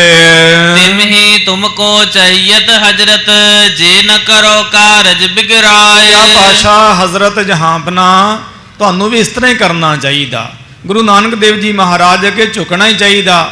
ਜੇ ਮਹਾਰਾਜ ਦੇ ਘਰ ਅੱਗੇ ਨਹੀਂ ਝੁਕੋਗੇ ਤੇ ਨੁਕਸਾਨ ਹੋਵੇਗਾ, ਕੰਮ ਨਹੀਂ ਬਣੇਗਾ। 3 ਵਾਰ ਤੁਸਾਂ ਨੇ ਨਤੀਜਾ ਦੇਖਿਆ ਹੈ। ਇਸੀ ਹੀਦ ਤੇ ਚੜਨ ਲਗੇ ਜਬ, ਮੈਂ ਤੁਮ ਕੋ ਰਾਖਿਓ ਅਟਕਾਏ। ਔਰ ਕਿਹਾ ਕਿ ਜਦੋਂ ਤੁਸੀਂ ਆਪ ਮਹਾਰਾਜ ਜੀ ਦੇ ਉੱਪਰ ਚੜ੍ਹਾਈ ਕਰਕੇ ਫੌਜ ਭੇਜੀ ਤੇ ਮੈਂ ਤੁਹਾਨੂੰ ਅਟਕਾ ਕੇ ਰੋਕ ਕੇ ਰੱਖਿਆ ਸੀ, ਬਹੁਤ ਵਾਰ ਤੁਹਾਨੂੰ ਸਮਝਾਇਆ ਸੀਗਾ। ਤੋਹੇ ਬੜਨ ਜਿਨ ਤੇਲੇ ਬਖਸ਼ਿਸ਼, ਰਾਜ ਕਰਿਓ ਸਭ ਦੇਸ਼ ਵਿਦੇਸ਼। ਔਰ ਕਿਹਾ ਕਿ ਜਿਨ੍ਹਾਂ ਤੋਂ ਤੁਹਾਡੇ ਵੱਡੇ ਵਡੇਰੇ ਹਜ਼ਰਤ ਬਾਬਰ ਨੇ ਰਾਜ ਭਾਗ ਦਾ ਸੋ ਮਾਣ ਪ੍ਰਾਪਤ ਕੀਤਾ ਸੀ, ਉਹਨਾਂ ਦੇ ਨਾਲ ਬਰੋਬਰਤਾਈ ਕਿਵੇਂ ਬਣ ਆਉਂਦੀ ਹੈ। ਜਨਮ ਸਾਖੀ 'ਚ ਲਿਖਿਆ ਨਾ, ਇਹ ਜਿਹੜਾ ਬਾਬਰ ਸੀਗਾ ਇਹਦਾ ਗੁਰੂ ਨਾਨਕ ਦੇਵ ਜੀ ਮਹਾਰਾਜ ਜੀ ਦੇ ਨਾਲ ਮੇਲ ਮਿਲਾਪ ਏਮਨਾਬਾਦ ਸੈਦਪੁਰ ਦੀ ਧਰਤੀ ਭਾਈ ਲਾਲੋ ਜੀ ਸਾਹਿਬ ਜੀ ਦੇ ਅਸਥਾਨ ਤੇ ਹੋਇਆ ਸੀ। ਅਜੇ ਇਹਨੇ ਚੜ੍ਹ ਕੇ ਆਉਣਾ ਸੀ ਤੇ ਗੁਰੂ ਨਾਨਕ ਸਾਹਿਬ ਜੀ ਮਹਾਰਾਜ ਨੇ ਪਹਿਲਾਂ ਹੀ ਕਹਿ ਦਿੱਤਾ ਸੀਗਾ, ਆਵਣ 78 ਜਾਨ 97 ਹੋਰ ਵੀ ਉੱਠ ਸੀ ਮਰਦ ਕਾ ਚੇਲਾ। ਇਹ ਮਹਾਰਾਜ ਦਾ ਸ਼ਰਧਾਲੂ ਬਣਿਆ। ਇਹਨੇ ਜਦੋਂ ਬੰਦੀ ਬਣਾਏ ਸੀ ਫਕੀਰ ਲੋਕ, ਤੇ ਗੁਰੂ ਨਾਨਕ ਦੇਵ ਜੀ ਮਹਾਰਾਜ ਜੀ ਦੇ ਸੀਸ ਉੱਪਰ ਇਹਨੇ ਭਾਰ ਚੁਕਾਇਆ ਸੀ, ਪੋਟਲੀ ਉਠਾਈ ਸੀ। ਪਹਿਲਾਂ ਬਾਦਸ਼ਾਹ ਲੋਕ ਇਸ ਤਰ੍ਹਾਂ ਕਰਿਆ ਕਰਦੇ ਸੀ, ਬੰਦੀ ਬਣਾ ਕੇ ਆਪਣੀ ਫੌਜ ਦਾ ਭਾਰ, ਦਾਣਾ, ਅੰਨ, ਅਨਾਜ, ਦਮੜੇ ਉਹਨਾਂ ਦੇ ਸਿਰ ਤੇ ਚੁਕਾਉਂਦੇ ਸਨ ਗੁਲਾਮਾਂ ਦੇ। ਤੇ ਮਹਾਰਾਜ ਦੇ ਸਿਰ ਤੋਂ ਜਿਹੜੀ ਪੋਟਲੀ ਸੀ, ਪੰਡ ਸੀ ਜਿਹਨੂੰ ਆਪਾਂ ਕਹਿ ਲਈਏ, ਉਹ ਕਈ ਫੁੱਟ ਉਹ ਉੱਚੀ ਹੀ ਸੀਗੀ। ਫਿਰ ਚੱਕੀਆਂ ਪਿਸਵਾਈਆਂ ਤੇ ਮਹਾਰਾਜ ਦੀ ਚੱਕੀ ਜਿਹੜੀ ਸੀ ਆਪਣੇ ਆਪ ਹੀ ਉਹ ਚੱਲਦੀ ਸੀ। ਇਹਨੇ ਸਾਰੇ ਨਜ਼ਾਰੇ ਬਾਬਰ ਨੇ ਵੇਖੇ ਸੀ। ਇਹ ਕਰਾਮਾਤਾਂ ਵਿੱਚ ਵਿਸ਼ਵਾਸ ਕਰਦਾ ਸੀ। ਇਹ ਜਿਹੜਾ ਬਾਬਰ ਸੀਗਾ ਇਹ ਹਿੰਦੁਸਤਾਨ ਵਿੱਚ ਚੜ੍ਹ ਕੇ ਆਇਆ ਸੀ ਇਹ ਲੋਧੀਆਂ ਦੇ ਕਹਿਣ ਉੱਪਰ। ਆਪ ਜੀ ਨੂੰ ਪਤਾ ਹੋਵੇ, ਖਾਲਸਾ ਜੀ ਇਤਿਹਾਸ ਪੜ੍ਹਿਆ ਕਰੋ, ਮੁਗਲਾਂ, ਤੁਰਕਾਂ, ਹਿੰਦੂਆਂ ਦੇ, ਪੁਰਾਣੇ ਕਬੀਲਿਆਂ ਦੇ, ਕੌਮਾਂ ਦੇ ਜ਼ਰੂਰ ਇਤਿਹਾਸ ਪੜ੍ਹਿਆ ਕਰੋ। ਮੈਂ ਨੌਜਵਾਨ ਬੱਚੇ ਬੱਚੀਆਂ ਦੇ ਚਰਨਾਂ 'ਚ ਬੇਨਤੀ ਕਰਦਾ, ਜਿਹੜੀਆਂ ਕੌਮਾਂ ਨੇ ਰਾਜ ਕੀਤੇ ਹੋਣ ਤੇ ਗਦਾਰਾਂ ਕਰਕੇ ਜਿਹੜੀਆਂ ਕੌਮਾਂ ਗੁਲਾਮ ਹੋਈਆਂ ਹੋਣ, ਉਹਨਾਂ ਕੌਮਾਂ ਦੇ ਨੌਜਵਾਨ ਬੱਚੇ ਤੇ ਬੱਚਿਆਂ ਨੂੰ ਆਪਣਾ ਇਤਿਹਾਸ ਤੇ ਦੂਜਿਆਂ ਦਾ ਇਤਿਹਾਸ ਜ਼ਰੂਰ ਪੜ੍ਹਨਾ ਚਾਹੀਦਾ ਜੇ। ਮੇਰੀ ਤੁਹਾਡੇ ਚਰਨਾਂ 'ਚ ਹੱਥ ਜੋੜ ਕੇ ਬੇਨਤੀ ਆ, ਜ਼ਰੂਰ ਪੜ੍ਹਿਆ ਕਰੋ। ਇਹ ਪਹਿਲਾਂ ਹਿੰਦੁਸਤਾਨ ਦੇ ਵਿੱਚ ਰਾਜ ਸੀਗਾ ਲੋਧੀਆਂ ਦਾ, ਮਤਲਬ ਮੁਸਲਮਾਨਾਂ ਦਾ, ਤੇ ਇਹਨਾਂ ਦਾ ਆਪਸ ਵਿੱਚ ਫੁੱਟ ਸੀਗਾ। ਜਿਹੜਾ ਇਹ ਨਵਾਬ ਦੌਲਤ ਖਾਨ ਸੀ, ਇਹ ਦਿੱਲੀ ਤੇ ਕਬਜ਼ਾ ਕਰਨਾ ਚਾਹੁੰਦਾ ਸੀ। ਇਹ ਕਬਜ਼ਾ ਨਾ ਕਰ ਸਕਿਆ। ਇਹਨੇ ਬਾਬਰ ਦੇ ਨਾਲ ਇੱਕ ਐਗਰੀਮੈਂਟ ਕੀਤਾ ਵੀ ਤੂੰ ਮੈਨੂੰ ਸੋ ਦਿੱਲੀ ਦਾ ਤਖਤ ਨਸੀਬ ਕਰਾ ਦੇ। ਬਾਬਰ ਬਹੁਤ ਵੱਡੀ ਤਾਕਤ ਸੀ, ਇਹ ਮੰਗੋਲ ਸੀ, ਚੰਗੇਜ਼ ਖਾਨ ਦੇ ਖਾਨਦਾਨ ਵਿੱਚੋਂ, ਵੀ ਮੈਨੂੰ ਤੂੰ ਰਾਜ ਭਾਗ ਦਵਾ ਦੇ, ਫਿਰ ਮੈਂ ਤੇਰੀ ਤਾਬੇਦਾਰੀ ਕਰੂੰਗਾ ਤੇ ਤੂੰ ਰਾਜ ਭਾਗ ਮੈਨੂੰ ਦਵਾ ਕੇ ਤੇ ਵਾਪਸ ਚਲ ਜੀ। ਹੁਣ ਜਦੋਂ ਅਸੀਂ ਆਪਣਿਆਂ ਨਾਲ ਲੜਦੇ ਹਾਂ, ਆਪਸ ਵਿੱਚ ਫੁੱਟ ਪਾ ਕੇ ਦੁਸ਼ਮਣਾਂ ਦੀ ਸਹਾਇਤਾ ਲੈਂਦੇ ਹਾਂ, ਤੇ ਉਦੋਂ ਨਤੀਜੇ ਉਹਦੇ ਮਾੜੇ ਨਿਕਲਦੇ ਨੇ, ਭਾਵੇਂ ਜੋ ਮਰਜ਼ੀ ਤੇ ਜਦੋਂ ਮਰਜ਼ੀ ਨਿਕਲਣ। ਉਹ ਜਿਹੜਾ ਬਾਬਰ ਸੀਗਾ ਉਹਨੇ ਲੋਧੀ ਨੂੰ ਰਾਜ ਕੀ ਦਿਵਾਉਣਾ ਸੀ, ਦੌਲਤ ਖਾਨ ਨੂੰ, ਉਹਨੇ ਆਪ ਹੀ ਕਬਜ਼ਾ ਕਰ ਲਿਆ। ਉਹ ਵਾਪਸ ਨਾ ਗਿਆ ਕਿਉਂਕਿ ਉਹਨੂੰ ਕਮਜ਼ੋਰੀ ਪਤਾ ਲੱਗ ਗਈ ਵੀ ਇਹ ਕਿਤੇ ਕਮਜ਼ੋਰ ਨੇ ਤੇ ਦੂਜਾ ਆਪਸ ਵਿੱਚ ਇਹ ਵੰਡੇ ਹੋਏ ਨੇ। ਫਿਰ ਥੋੜੀ ਬਹੁਤੀ ਇਹਨਾਂ ਦੀ ਸਹਿਮਤੀ ਵੀ ਆਪਸ ਵਿੱਚ ਰਹੀ ਆ। ਇਹ ਕਹਿੰਦਾ ਵੀ ਰਿਹਾ ਦੌਲਤ ਖਾਨ ਵੀ ਤੁਸੀਂ ਮਹਾਰਾਜ ਚਲੇ ਜਾਓ, ਉਹ ਨਾ ਨੁੱਕਰ ਕਰਦਾ ਰਿਹਾ। ਉਹਨੇ 'ਚ ਮੈਨੂੰ ਮਜ਼ਬੂਤ ਹੋ ਗਿਆ ਤੇ ਫਿਰ ਉਹ ਇੱਥੇ ਨਹੀਂ ਗਿਆ। ਫਿਰ ਬਾਬਰ ਤੋਂ ਲੈ ਕੇ ਤੇ ਬਹਾਦਰ ਸ਼ਾਹ ਜ਼ਫਰ ਤੱਕ ਇਹਨਾਂ ਨੇ ਰਾਜ ਕੀਤਾ, ਅੰਗਰੇਜ਼ਾਂ ਤੱਕ ਇਹਨਾਂ ਨੇ, ਫਿਰ ਮੁਗਲਾਂ ਨੇ ਰਾਜ ਕੀਤਾ। ਖਾਲਸੇ ਨੇ ਇਹਨਾਂ ਦਾ ਰਾਜ ਭਾਗ ਤਬਾਹੋ ਬਰਬਾਦ ਕੀਤਾ। ਅੱਜ ਇਹ ਫੱਕਰ ਨੇ, ਇਹਨਾਂ ਦਾ ਖਾਨਦਾਨ ਜਿਹੜਾ, ਇਹਦੀ ਇੱਕ ਔਰਤ ਆ ਜਿਹੜੀ ਅਖੀਰਲੀ ਔਰੰਗਜ਼ੇਬ ਦੀ ਨੂੰਹ ਕਹਿ ਲਓ, ਆ ਨੇੜੇ ਇੱਥੇ ਕਲਕੱਤੇ 'ਚ ਰਹਿੰਦੀ, ਸੁਲਤਾਨਾ ਬੇਗਮ ਉਹਦਾ ਨਾਮ ਹੈ। ਉਹਦੀ ਨਿੱਕੇ ਨਿੱਕੇ ਨਿਆਣੇ ਵਿਚਾਰੇ ਢਾਬਿਆਂ ਤੇ ਕੱਚ ਦੀਆਂ ਗਲਾਸੀਆਂ ਝੂਠੇ ਭਾਂਡੇ ਮਾਂਜ ਕੇ ਤੇ ਢਿੱਡ ਭਰਦੇ ਨੇ। ਉਹ ਕਈ ਵਾਰੀ ਅਕਾਲ ਤਖਤ ਸਾਹਿਬ ਤੇ ਵੀ ਆਈ ਸੀ, ਫਰਿਆਦ ਕਰਦੀ ਸੀ, ਲੋਕਾਂ ਨੂੰ ਕਹਿੰਦੀ ਸੀ, ਇਹ ਦੁਨੀਆ ਦੇ ਲੋਕੋ ਆਖੇ ਗੁਰੂ ਨਾਨਕ ਸਾਹਿਬ ਜੀ ਮਹਾਰਾਜ ਦੇ ਘਰ ਦੇ ਕਦੀ ਚੜ੍ਹ ਕੇ ਨਾ ਆਇਓ, ਫਕੀਰ ਹੋ ਜਾਓਗੇ, ਬਾਦਸ਼ਾਹੀਆਂ ਰੁੱਲ ਜਾਣਗੀਆਂ ਤੁਹਾਡੀਆਂ। ਸੋ ਸਾਡਾ ਐਡਾ ਵੱਡਾ ਰਾਜ ਭਾਗ ਸੀ, ਅਸੀਂ ਚੰਗੇਜ਼ ਖਾਨ ਦੀ ਔਲਾਦ, ਤੇ ਬਾਬਰ, ਸ਼ਾਹਜਹਾਨ, ਜਹਾਂਗੀਰ ਦਾ ਸਾਡਾ ਖਾਨਦਾਨ, ਤੇ ਅੱਜ ਸਾਡੇ ਨਿਆਣੇ ਜਿਹੜੇ ਨੇ ਜਿਨ੍ਹਾਂ ਦੀ ਦੁੱਧ ਚੁੰਘਣ ਦੀ ਉਮਰ ਆ, ਗੋਦ ਵਿੱਚ ਖੇਡਣ ਦੀ ਉਮਰ ਆ, ਉਹ ਝੂਠੇ ਭਾਂਡੇ ਮਾਂਜਦੇ ਫਿਰਦੇ। ਕਈ ਵਾਰੀ ਅਕਾਲ ਤਖਤ ਸਾਹਿਬ ਤੇ ਆਈ ਸੀ, ਉਹਦੇ ਸਾਰੇ ਸੋ ਰੈਫਰੈਂਸ ਅਜੇ ਵੀ ਹੈਗੇ। ਖੈਰ, ਇਹ ਜਿਹੜਾ ਬਾਬਰ ਸੀਗਾ ਇਹ ਨਵਾਬ ਦੌਲਤ ਖਾਨ ਨਾਲ ਥੋੜ੍ਹਾ ਬਹੁਤਾ ਲਿੰਕ ਸੀਗਾ ਇਹਦਾ, ਤੇ ਇਹਨੇ ਨਵਾਬ ਦੌਲਤ ਖਾਨ ਨੂੰ ਪੁੱਛਿਆ ਸੀ ਵੀ ਮੈਂ ਗੁਰੂ ਨਾਨਕ ਸਾਹਿਬ ਸੱਚੇ ਪਾਤਸ਼ਾਹ ਮਹਾਰਾਜ ਨੂੰ ਮਿਲਣਾ ਵਾ, ਤੇ ਮੈਂ ਕੀ ਦੇਵਾਂ, ਕੀ ਉਹਨਾਂ ਨੂੰ ਗਰਜ ਹੋਵੇਗੀ, ਕੀ ਲੋੜ ਹੋਵੇਗੀ। ਤੇ ਇਹਨੇ ਕਿਹਾ ਸੀਗਾ ਦੌਲਤ ਖਾਨ ਨੇ, ਕਿਉਂਕਿ ਦੌਲਤ ਖਾਨ ਜਿਹੜਾ ਸੀ ਇਹ ਮਹਾਰਾਜ ਦਾ ਸਿੱਖ ਸੀਗਾ, ਤੁਸੀਂ ਜਾਣ ਕੇ ਹੈਰਾਨ ਹੋਵੋਗੇ। ਭਾਈ ਗੁਰਦਾਸ ਜੀ ਸਾਹਿਬ ਜੀ ਦੀ ਬਾਣੀ ਪੜ੍ਹੋ, ਜਿਹਦੇ ਵਿੱਚ ਉਹਨਾਂ ਨੇ ਗੁਰਸਿੱਖਾਂ ਦਾ ਜ਼ਿਕਰ ਕੀਤਾ, ਪੁਰਾਤਨ ਗੁਰਸਿੱਖਾਂ ਦਾ, ਗੁਰੂ ਨਾਨਕ ਸਾਹਿਬ ਜੀ ਦੇ ਵੇਲੇ ਬ੍ਰਹਮ ਗਿਆਨੀ ਗੁਰਸਿੱਖਾਂ ਦਾ ਜ਼ਿਕਰ ਕੀਤਾ। ਉਹਦੇ 'ਚ ਬਕਾਇਦਾ ਦੌਲਤ ਖਾਨ ਦਾ ਜ਼ਿਕਰ ਹੁੰਦਾ। ਮੈਂ ਪੜ੍ਹ ਕੇ ਹੈਰਾਨ ਹੋਇਆ। ਉਹ ਵੀ ਸਿੱਖਾਂ 'ਚ ਆਉਂਦਾ ਦੌਲਤ ਖਾਨ, ਜਿਹੜਾ ਸੁਲਤਾਨਪੁਰ ਲੋਧੀ ਦਾ ਨਵਾਬ ਸੀ, ਹਾਕਮ ਸੀ। ਇਹ ਦੌਲਤ ਖਾਨ ਜਿਹੜਾ ਸੀ ਨਵਾਬ, ਬਾਬਰ ਨੂੰ ਕਹਿੰਦਾ कि मीरी पीरी है दोनों उन्माहे, पंथ प्रकाश में आउंदा, मीरी पीरी है दोनों अनपाहे, देखोगे तुम नेड़े जाहे। भी तू बाबे नानक नूं की देना, वो तो मीरी पीरी का मालक आ। भावें आपां गुरु हरगोबिंद साहिब पातशाह नूं मीरी पीरी का मालक कहने आ, बेशक, पर इतिहास वाचिए तो फिर होर भी तत्थ सामने आउंदे। क्या मीरी पीरी है दोनों अनपाहे, देखोगे तुम नेड़े जाहे। भी नेड़े जाके वेखेंगे वो मीरी पीरी का मालक ही। फिर बाबर मिलिया, जन्म साखी च आउंदा, इन्हें कहा सी गुरु नानक पातशाह नूं भी आखे कुछ मंग लो। जन्म साखी च आउंदा, महाराज ने कहा नानक आखे सुन बाबर मीर, तो जिसे मांगे से अहमक फकीर। क्या बाबरे मीर सुन, जिहड़ा तेरे कोलों मंगे फकीर, अहमक मतलब बुद्धू, नलायक, जाहिल, उल्लू, गधा ही आओ। जिहड़ा तेरे कोलों मंगे वो फकीर कहदा है, जिहड़ा तेरे कोलों मंगे, मैं तेरे कोलों की मंगना, तू कुछ मंगना तो मंग ला। बाबर हैरान होया कि हिंदुस्तान के बड़े बड़े लोग मेरे अगे सजदे कर गए ने, आखिर कौन है।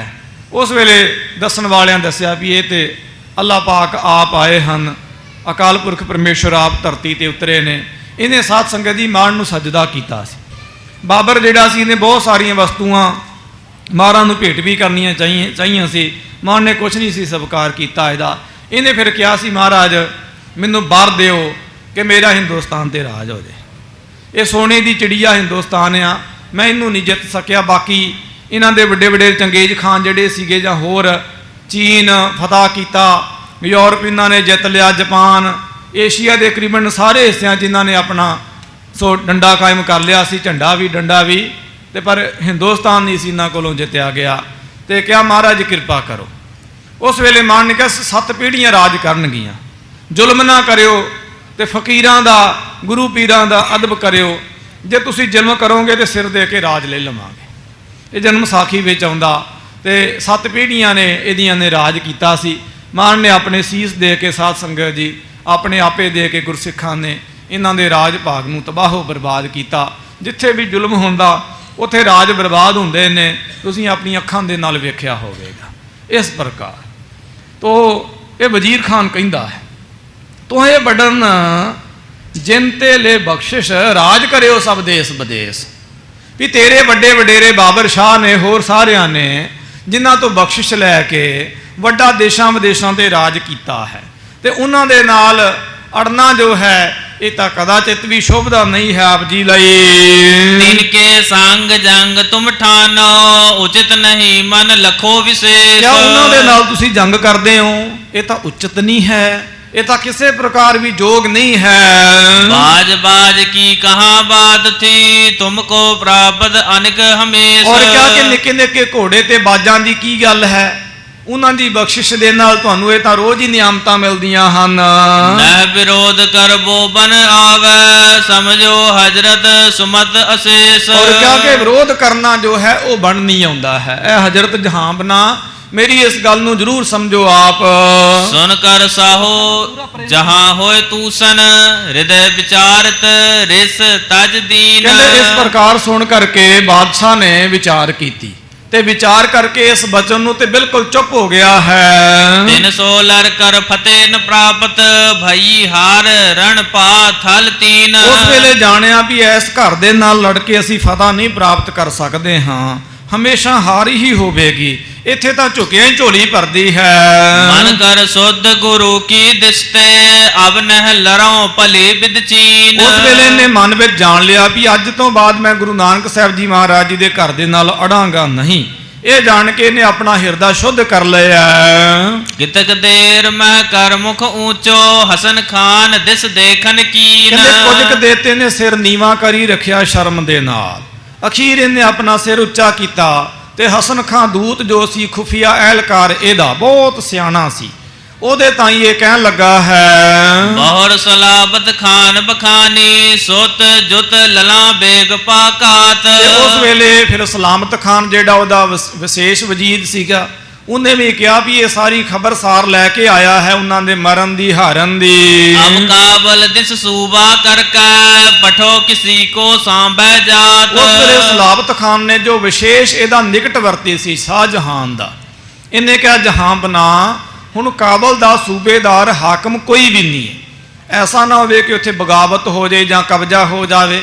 ਇਸ ਕਰਕੇ ਆਪ ਜੀ ਨੂੰ ਚਾਹੀਦਾ ਹੈ ਕਿ ਹੁਣੇ ਹੀ ਇਸੇ ਹੀ ਸਭਾ ਵਿੱਚ ਸਾਨੂੰ ਕੋਈ ਨਾ ਕੋਈ ਉੱਥੋਂ ਦਾ ਹਾਕਮ ਥਾਪ ਦੇਣਾ ਚਾਹੀਦਾ ਹੈ। ਦਾਨ ਸੰਬੰਧ ਬਿਲੰਦ ਪਛਾਨੋ ਜੋ ਨਹਿ ਹੋਨ ਦੇਹ ਉਤਪਾਤ। ਔਰ ਕਿਹਾ ਕਿ ਕੋਈ ਐਸਾ ਉੱਥੇ ਹਾਕਮ ਭੇਜੋ ਕਾਬਲ ਦੇ ਵਿੱਚ ਕਿ ਜੋ ਬਹੁਤ ਦਾਨਸ਼ਮੰਦ ਹੋਵੇ, ਅਕਲਮੰਦ ਹੋਵੇ, ਦਾਨਾ ਹੋਵੇ, ਸੋਝੀ ਵਾਲਾ ਹੋਵੇ, ਕਿਸੇ ਪ੍ਰਕਾਰ ਦੀ ਬਗਾਵਤ ਉਥੇ ਨਾ ਹੋਣ ਦੇਵੇ।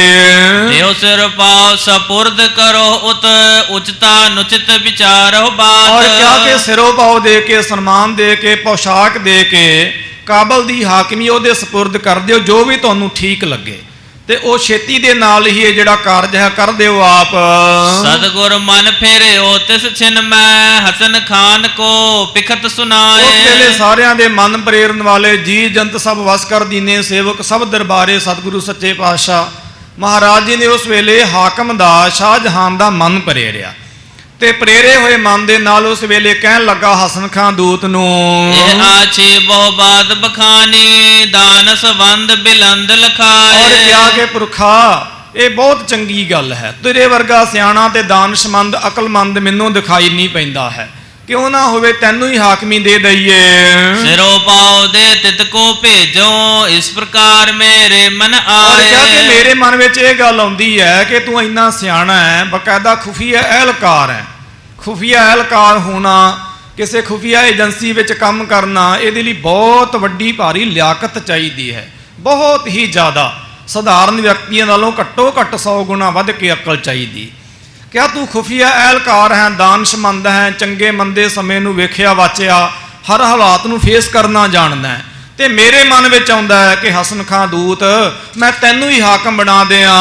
ਸੁਨਤ ਵਜ਼ੀਰ ਖਾਨ ਕਹਿ ਆਛੀ ਮਨ ਸਭ ਦੇ ਕਰ ਦੇਹੋ ਪਠਾਏ। ਉਸ ਵੇਲੇ ਵਜ਼ੀਰ ਖਾਨ ਨੇ ਕਿਹਾ ਕਿ ਹਾਂ ਆਲਾ, ਬਿਲਕੁਲ ਚੰਗਾ, ਅੱਛਾ ਹੈ, ਬਹੁਤ ਵਧੀਆ ਗੱਲ ਹੈ, ਕਿਉਂ ਨਾ ਹੋਵੇ ਇਹਨਾਂ ਨੂੰ ਮਨਸਬ ਦੇ ਕੇ, ਮਸਾਬ ਇਸੇ ਪ੍ਰਕਾਰ ਸੋ ਮਰਾਤਬਾ ਦੇ ਕੇ, ਅਹੁਦਾ ਦੇ ਕੇ, ਰੁਤਬਾ ਦੇ ਕੇ ਛੇਤੀ ਨਾਲ ਹੀ ਉਥੋਂ ਦੇ ਹਾਕਮੀ ਸਪੁਰਦ ਕਰ ਦਿਓ। ਦੋਹਰਾ ਸੁਨਤ ਸਲਾਬਤ ਖਾਨ ਤਬ ਉਚਿਤ ਕਰੀ ਤਤਕਾਲ। ਸੁਣ ਕਰਕੇ ਸਲਾਮਤ ਖਾਨ ਉੱਠਿਆ ਹੈ। ਜੋ ਰਸਮੀ ਨੇ ਰੀਤੀ ਜੋ ਸੀ ਉਸ ਸਮੇਂ ਦੀ ਰਸਮੋ ਰਿਵਾਜ ਅਦਾ ਕਰਨੇ ਸਨ, ਉਹ ਅਦਾ ਕੀਤੇ ਹਨ। ਕਾਬਲ ਕੋ ਸੂਬਾ ਭਇਓ ਲੈ ਦਲ ਗਇਓ ਵਿਸਾਲ। ਇਸ ਵੇਲੇ ਮਹਾਰਾਜ ਦੀ ਬਖਸ਼ਿਸ਼ ਦੇ ਨਾਲ ਹਸਨ ਖਾਂ ਦੂਤ ਇਹ ਕਾਬਲ ਦਾ ਸੂਬਾ ਬਣ ਗਿਆ। ਜਿਵੇਂ ਗੁਰੂ ਨਾਨਕ ਸਾਹਿਬ ਜੀ ਮਹਾਰਾਜ ਨੇ ਕਿਹਾ ਸੀ ਨਾ, ਆਓ ਬੈਠ ਸੁਲਤਾਨ, ਸਧਾਰਨ ਬੱਚੇ ਨੂੰ ਹੀ ਸੁਲਤਾਨ ਬਣਾ ਦਿੱਤਾ ਸੀ ਬਾਦਸ਼ਾਹ। ਇਸ ਪ੍ਰਕਾਰ ਖਿਨਮੈ ਰੌ ਰੰਕ ਕੋ ਕਰੇ ਰੌ ਰੰਕ ਕਰ ਡਾਰੇ। ਐਸੇ ਹਨ ਗਰੀਬ ਨਿਵਾਜ ਮਹਾਰਾਜ, ਖਿਨਮੈ ਨੀਚ ਕੀਟ ਕੋ ਰਾਜ।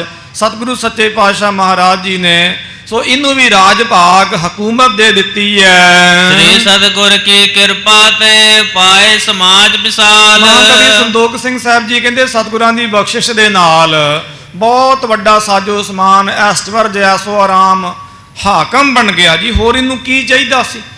ਇਸ ਹਕੂਮਤ ਨੂੰ ਹਾਸਲ ਕਰਨ ਲਈ ਪਤਾ ਨਹੀਂ ਲੱਲਾ ਬੇਗ ਨੇ ਕਿੰਨੇ ਕੁ ਪਾਪੜ ਵੇਲੇ ਹੋਣਗੇ, ਕਿੰਨੇ ਕੁ ਯੁੱਧ ਜੰਗ ਜਿੱਤੇ ਹੋਣਗੇ, ਕਿੰਨੇ ਮਾਰ ਕੇ ਮਾਰੇ ਹੋਣਗੇ, ਫਿਰ ਇਸ ਮਰਾਤਬੇ ਤੱਕ ਪਹੁੰਚਿਆ ਹੋਵੇਗਾ।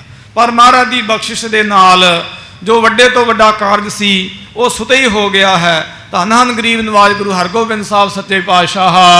ਹਸਨ ਖਾਨ ਸੂਬਾ ਭਇਓ ਸਰਨ ਪਰੇ ਸੁਨਿਹਾਲ। ਜੀ ਕਹਿੰਦੇ ਇਸ ਪ੍ਰਕਾਰ ਹਸਨ ਖਾਂ ਦੂਤ ਜਿਹੜਾ ਸੀ ਉਹ ਕਾਬਲ ਦਾ ਸੂਬਾ ਬਣ ਗਿਆ। ਸੂਬੇਦਾਰ ਮਤਲਬ ਅੱਜ ਦੀ ਭਾਸ਼ਾ ਵਿੱਚ ਮੁੱਖ ਮੰਤਰੀ ਬਣ ਗਿਆ। ਤਾਂ ਇਸੇ ਪ੍ਰਕਾਰ ਉਹ ਨਿਹਾਲੋ ਨਿਹਾਲ ਹੋ ਗਿਆ। ਜੋ ਮਹਾਰਾਜ ਦੇ ਚਰਨਾਂ ਦੀ ਸ਼ਰਨ ਵਿੱਚ ਆਉਂਦਾ ਭਾਈ ਉਹਨੂੰ ਸੁੱਖ ਜ਼ਰੂਰ ਮਿਲਦੇ। ਜੋ ਰੁੱਖ ਦੇ ਥੱਲੇ ਪਹਿਲਾਂ ਛਾਂ ਪੱਤੇ ਉਹਨੂੰ ਜ਼ਰੂਰ ਮਿਲਦੇ ਹਨ, ਫਲ ਫੁੱਲ ਜ਼ਰੂਰ ਮਿਲਦੇ ਨੇ, ਫਲ ਜ਼ਰੂਰ ਮਿਲਦਾ ਹੈ। ਮਹਾਰਾਜ ਦੇ ਘਰ ਵਿੱਚ ਕੀਤੀ ਹੋਈ ਘਾਲ ਕਮਾਈ ਕਦੇ ਕਿਸੇ ਦੀ ਵਿਅਰਥ ਨਹੀਂ ਗਈ ਹੈ। ਇੱਕ ਤਿਲ ਨਹੀਂ ਭੰਨੈ ਘਾਲੇ। ਸੋ ਇਸੇ ਪ੍ਰਕਾਰ ਸੋ ਕੇ ਬਿਸਰਾ ਜੇ ਘਾਲ ਨਾ ਭਾਨੈ, ਸੋ ਕੇ ਬਿਸਰਾ ਜੇ ਕੀਆ ਜਾਣੈ। ਐਸੇ ਕਰਤੱਗੇ ਹਨ ਗਰੀਬ ਨਿਵਾਜ ਮਹਾਰਾਜ, ਕਿਸੇ ਦੀ ਕੀਤੀ ਹੋਏ ਨੂੰ ਕਦੇ ਵਿਸਾਰਦੇ ਹੀ ਨਹੀਂ ਹਨ। ਐਸੇ ਦਰਿਆਓ ਦਿਲ ਦੇ ਮਾਲਕ ਹਨ ਮੇਰੇ ਚੋਜੀ ਪ੍ਰੀਤਮ ਸਤਿਗੁਰੂ ਗਰੀਬ ਨਿਵਾਜ ਮਹਾਰਾਜ। ਆਪਾਂ ਵੀ ਮਹਾਰਾਜ ਦੀ ਸੇਵਾ ਜ਼ਰੂਰ ਕਰਿਆ ਕਰੀਏ, ਮਨ ਤਨ ਧਨ ਕਰਕੇ ਜਿੰਨੀ ਸਾਡੇ ਕੋਲ ਸਾਰੇ ਬਣੇ। ਇਸ ਪ੍ਰਕਾਰ ਇਹ ਨਿਹਾਲ ਹੋਇਆ। ਇੱਥੇ ਇਹ ਜਿਹੜਾ ਸੀਗਾ 7ਵੀਂ ਰਾਸ ਦਾ 55 ਨੰਬਰ ਅੰਸ਼ ਭਾਵ ਅਧਿਆਏ ਪ੍ਰਸੰਗ ਇਹ ਪੂਰਾ ਹੋ ਗਿਆ। ਅੱਗੇ ਨਵਾਂ ਅਧਿਆਏ 56 ਨੰਬਰ ਪ੍ਰਾਰੰਭ ਹੋ ਰਿਹਾ। ਪਿਆਰ ਨਾਲ ਆਖੋ ਸਤਨਾਮ ਸ੍ਰੀ ਵਾਹਿਗੁਰੂ। ਫਿਰ ਆਖੋ ਸਤਨਾਮ ਸ੍ਰੀ ਵਾਹਿਗੁਰੂ। ਦੋਹਰਾ साहो जहां सुन सुमत को खां वजीर के पास। ਕਹਿੰਦੇ ਇਸ ਪ੍ਰਕਾਰ ਸ਼ਾਹਜਹਾਨ ਜੋ ਸੀ ਇਹਦੇ ਪਾਸ ਵਜ਼ੀਰ ਖਾਨ ਬਹੁਤ ਚੰਗੀ ਮਤ ਅਕਲ ਵਾਲਾ ਜੋ ਸੀ। खान्यो नहीं विरोध को शांति हृदय प्रकाश। ਇਹਦੀ ਅਕਲਮੰਦੀ ਦੇ ਨਾਲ ਸ਼ਾਹਜਹਾਨ ਨੇ ਉਸ ਤੋਂ ਲੰਮਾ ਸਮਾਂ ਬਾਅਦ ਕੋਈ ਵਿਰੋਧ ਨਹੀਂ ਕੀਤਾ, ਆਪਣੇ ਹਿਰਦੇ ਨੂੰ ਠੰਡਾ ਕਰ ਲਿਆ, ਮਹਾਰਾਜ ਦੇ ਪ੍ਰਤੀ ਸ਼ਰਧਾਲੂ ਬਣ ਗਿਆ ਹੈ। सवैया छंद जिस हित लश्कर पठ्यो मरायो सो गुल बाग मरियो रण ਤੇ माहे। ਇਹ ਕਹਿੰਦਾ ਹੈ ਮਹਾਰਾਜ ਜਿਸ ਘੋੜਿਆਂ ਦੀ ਪ੍ਰਾਪਤੀ ਲਈ ਆਪ ਜੀ ਨੇ ਐਡਾ ਵੱਡਾ ਲਸ਼ਕਰ ਭੇਜਿਆ, ਐਡੀ ਫੌਜ ਭੇਜੀ, ਉਹ ਫੌਜ ਜਿਹੜੀ ਮੈਦਾਨੇ ਜੰਗ ਵਿੱਚ ਮਰ ਗਈ ਹੈ। खाले भरी पौन की सम एहो मोटिक होत तऊ मर जाए। ਔਰ ਕਿਹਾ ਕਿ ਤੇ ਖੱਲਾਂ ਹੀ ਭਰੀਆਂ ਹੋਈਆਂ ਨੇ, ਤੇ ਭਰੀਆਂ ਹੋਈਆਂ ਨੇ ਪੌਣ ਹਵਾ ਦੇ ਨਾਲ, ਭਾਵ ਜਾਨਵਰ ਵਿਚਾਰੇ। ਤੋ ਮੇਰੇ ਪਾਸ ਤੇ ਬਹੁਤ ਸਾਰੇ ਐਸੇ ਜਾਨਵਰ ਨੇ, ਐਸੇ ਘੋੜੇ ਹਨ, ਹਾਥੀ ਹਨ, ਉਠ ਬਲਦ ਇਤਿਆਦਿਕ, ਗਾਵਾਂ ਮੱਝਾਂ ਦੀ ਗਿਣਤੀ ਕੋਈ ਨਹੀਂ ਹੈ। ਤੋ ਕਿਹਾ ਐਸੇ ਜਾਨਵਰਾਂ ਪਸ਼ੂਆਂ ਦੇ ਵਾਸਤੇ ਮੈਂ ਮਹਾਰਾਜ ਜੀ ਦੇ ਘਰ ਦੇ ਨਾਲ ਵੈਰ ਵਿਰੋਧ ਕਰਦਾ ਰਹਿਆ, ਇਹ ਸੋਚ ਕੇ ਮਨ ਵਿੱਚ ਪਛਤਾਉਂਦਾ ਹੈ। खर्च विशाल लाभ लग जह थल सो कारज बुध करते नाहे। ਔਰ ਕਿਹਾ ਕਿ ਜਿਸ ਕੰਮ ਦੇ ਵਿੱਚ ਭਾਰੀ ਖਰਚ ਹੁੰਦਾ ਹੋਵੇ ਤੇ ਲਾਭ ਕੋਈ ਨਾ ਹੋਵੇ, ਥੋੜਾ ਲਾਭ ਹੋਵੇ ਜਾਂ ਨੁਕਸਾਨ ਹੋਵੇ, ਕਿ ਅਕਲਮੰਦ ਲੋਕ ਜੋ ਹਨ ਐਸਾ ਕੰਮ ਨਹੀਂ ਕਰਦੇ ਹਨ। ਐਸਾ ਕੰਮ ਮੂਲੇ ਨਾ ਕੀਚੈ। ਮੂਲੇ ਦੇ ਅਰਥ ਨੇ ਮੂਲੋਂ ਹੀ, ਭਾਵ ਉੱਕਾ ਹੀ, ਬਿਲਕੁਲੋਂ ਹੀ। ਕਹਿੰਦੇ ਬਿਲਕੁਲੋਂ ਹੀ ਐਸਾ ਕੰਮ ਨਾ ਕਰੋ ਜਿਤ ਅੰਤ ਪਛੋਤਾਈ ਹੈ, ਜਿਹੜੇ ਕੰਮ ਦੇ ਅਖੀਰ ਵਿੱਚ ਪਛਤਾਉਣਾ ਪਵੇ ਸਾਨੂੰ। क्या कुछ बात बाज के कारण लश्कर मरियो इतोरण ਔਰ माहे। ਕਿਆ ਸੀ ਇਹ ਨਿੱਕਾ ਜਿਹਾ ਇੱਕ ਜਾਨਵਰ ਪਸ਼ੂ ਘੋੜਾ, ਜਿਹਦੇ ਵਾਸਤੇ ਇੰਨੀ ਫੌਜ ਅਸਾਂ ਨੇ ਮਰਾ ਲਈ, ਖਪਾ ਲਈ ਹੈ। इत्यादिक बहु हृदय विचारी बैर बिसारियो श्री गुर संग। ਕਹਿੰਦੇ ਇਤਿਆਦਿਕ ਬਹੁਤ ਮਨ ਵਿੱਚ ਵਿਚਾਰ ਕਰਦਾ ਤੇ ਅਖੀਰ ਇਹਨੇ ਸਤਿਗੁਰੂ ਜੀ ਮਹਾਰਾਜ ਜੀ ਦੇ ਘਰ ਦੇ ਨਾਲ ਕਰਨਾ ਜੋ ਵੈਰ ਸੀ ਉਹ ਵਿਸਾਰ ਦਿੱਤਾ, ਆਪਣਾ ਹਿਰਦਾ ਸ਼ੁੱਧ ਕਰ ਲਿਆ। इत श्री हर गोविंद तिस सिर पर डेरा रखियो जीत कै जंग। ਕਹਿੰਦੇ ਇਸ ਪ੍ਰਕਾਰ ਸਤਿਗੁਰੂ ਜੀ ਮਹਾਰਾਜ ਜੀ ਨੇ ਜੰਗ ਯੁੱਧ ਨੂੰ ਜਿੱਤ ਕੇ ਤੇ ਕੁਝ ਸਮਾਂ ਆਪਣਾ ਡੇਰਾ ਗੁਰੂ ਸਰ ਮਹਾਰਾਜ ਵਿਖੇ ਹੀ ਰੱਖਿਆ ਹੈ। तहाँ दमदमा कर कै सुंदर बैठत सभा लगाए उतंग। ਉੱਥੇ ਸਤਿਗੁਰੂ ਜੀ ਮਹਾਰਾਜ ਜੀ ਨੇ ਸੋਹਣਾ ਉੱਚਾ ਦਮਦਮਾ, ਦਮਦਮ ਮਤਲਬ ਹੁੰਦਾ ਸਾਹ, ਸਾਹ ਲੈਣ ਵਾਲੀ ਜਗ੍ਹਾ, ਭਾਵ ਸੱਜਣ ਵਾਲਾ ਉੱਚਾ ਟਿੱਲਾ ਮਹਾਰਾਜ ਜੀ ਨੇ ਸਜਾਇਆ ਸੀ। ਗੁਰੂ ਘਰ ਦੇ ਵਿੱਚ ਦਮਦਮੇ ਨਾਮ ਦੇ ਬਹੁਤ ਬੇਅੰਤ ਸਥਲ ਹਨ। ਉੱਚਾ ਮਹਾਰਾਜ ਜੀ ਨੇ ਉੱਥੇ ਦਮਦਮਾ ਬਿਠਾਇਆ ਬੈਠਣ ਸੱਜਣ ਦੇ ਵਾਸਤੇ। ਤੋ ਇਸੇ ਪ੍ਰਕਾਰ ਗੁਰਸਿੱਖ ਸੰਗਤਾਂ ਆਉਂਦੀਆਂ ਹਨ, ਸੋਹਣੀ ਜਗ੍ਹਾ ਆਨੰਦੇ ਸਮੇਤ ਮਹਾਰਾਜ ਸਜਦੇ ਹਨ। जंगल देश संगति आवे दर्शन करे आनंदत अंग। ਜੰਗਲ ਦੇਸ਼ ਪ੍ਰਾਣੀਆਂ ਪੁਸਤਕਾਂ ਦੇ ਵਿੱਚ ਮਾਲਵੇ ਨੂੰ ਕਹਿੰਦੇ ਨੇ, ਕਿਉਂਕਿ ਮਾਲਵਾ ਜੋ ਸੀ ਇਹ ਬੇਆਬਾਦ ਜਗ੍ਹਾ ਸੀ, ਜੰਗਲ ਦੇਸ਼ ਸੀ। ਅੱਜ ਵੀ ਮਾਲਵੇ ਦੇ ਜਿਹੜੇ ਲੋਕ ਹਨ ਮਲਵਈ, ਉਹਨਾਂ ਦੇ ਪਾਸ ਮਝੇਲਾਂ ਨਾਲੋਂ ਬਹੁਤ ਜ਼ਿਆਦਾ ਜ਼ਮੀਨ ਹੈ ਅੱਜ ਵੀ, ਕਿਉਂਕਿ ਵਾਇਆ ਘੇਰਾ ਬਹੁਤ ਵੱਡਾ ਹੈ ਤੇ ਆਬਾਦੀ ਸਵਾਈ ਹੈ। ਇਹਨੂੰ ਜੰਗਲ ਦੇਸ਼ ਪਹਿਲਾਂ ਕਿਹਾ ਕਰਦੇ ਸੀ। ਬਹੁਤਾ ਬੇਆਬਾਦ ਥਾਂ ਸੀ ਤੇ ਕਰੀਬਨ ਇਹ ਜੰਗਲ ਹੀ ਸਨ। ਇੱਥੇ ਗੁਰਪ੍ਰਤਾਪ ਸੂਰਿਆ ਗ੍ਰੰਥ ਹੋਰ ਪੁਸਤਕਾਂ ਵਿੱਚ ਇਹਨੂੰ ਜੰਗਲ ਦੇਸ਼ ਹੀ ਲਿਖਿਆ ਹੈ। ਤੋ ਜੰਗਲ ਦੇਸ਼ ਸੰਗਤੀ ਆਵੇ ਦਰਸ਼ਨ ਕਰੇ ਆਨੰਦਤ ਅੰਗ। ਜੰਗਲ ਦੇਸ਼ ਭਾਵ ਮਾਲਵੇ ਦੀਆਂ ਸੰਗਤਾਂ ਆਉਂਦੀਆਂ ਨੇ, ਮਹਾਰਾਜ ਜੀ ਦਾ ਦਰਸ਼ਨ ਪਾਉਂਦੀਆਂ ਨੇ, ਪ੍ਰਸੰਨ ਹੁੰਦੇ ਹਨ ਮਾਈ ਭਾਈ। जथा सख्त ले अनग प्रकारन आए आए गुर को दर्शनत। ਜਥਾ ਸ਼ਕਤ ਜਿੰਨੇ ਕਿਸੇ ਦੀ ਸ਼ਕਤੀ ਹੈ ਆਪਣੀ ਪਾਇਆਂ ਦੇ ਮੁਤਾਬਕ, ਹਸਤੀ ਦੇ ਮੁਤਾਬਕ, ਸੋ ਮਹਾਰਾਜ ਦੇ ਚਰਨਾਂ ਵਿੱਚ ਭੇਟਾਵਾਂ ਅਰਪਦੇ ਹਨ। ਗਰੀਬ ਨਿਵਾਜ ਮਹਾਰਾਜ ਜੀ ਦੇ ਦਰਸ਼ਨ ਕਰਦੇ ਹਨ। सुन कर पिग थल मरे तो रंग नर सबके उर होए अचरजवंत। ਸੁਣ ਕਰਕੇ, ਵੇਖ ਕਰਕੇ ਖੂਨੀ ਮੰਜ਼ਰ, ਤੇ ਸਭ ਦੇ ਮਨ ਵਿੱਚ ਬਹੁਤ ਜ਼ਿਆਦਾ ਹੈਰਾਨਗੀ ਹੁੰਦੀ ਹੈ ਕਿ ਸਤਿਗੁਰੂ ਜੀ ਮਹਾਰਾਜ ਕੈਸੇ ਬਲੀ ਬਹਾਦਰ ਹਨ, ਮਹਾਰਾਜ ਜੀ ਦੇ ਸੂਰਮੇ ਕੈਸੇ ਜੁਝਾਰੂ ਹਨ ਕਿ ਮੁੱਠੀ ਭਰ ਸਿੱਖਾਂ ਨੇ ਐਡੇ ਵੱਡੇ ਸੱਥਰ ਲਾ ਛੱਡੇ ਹਨ ਲਾਛਾਂ ਦੇ।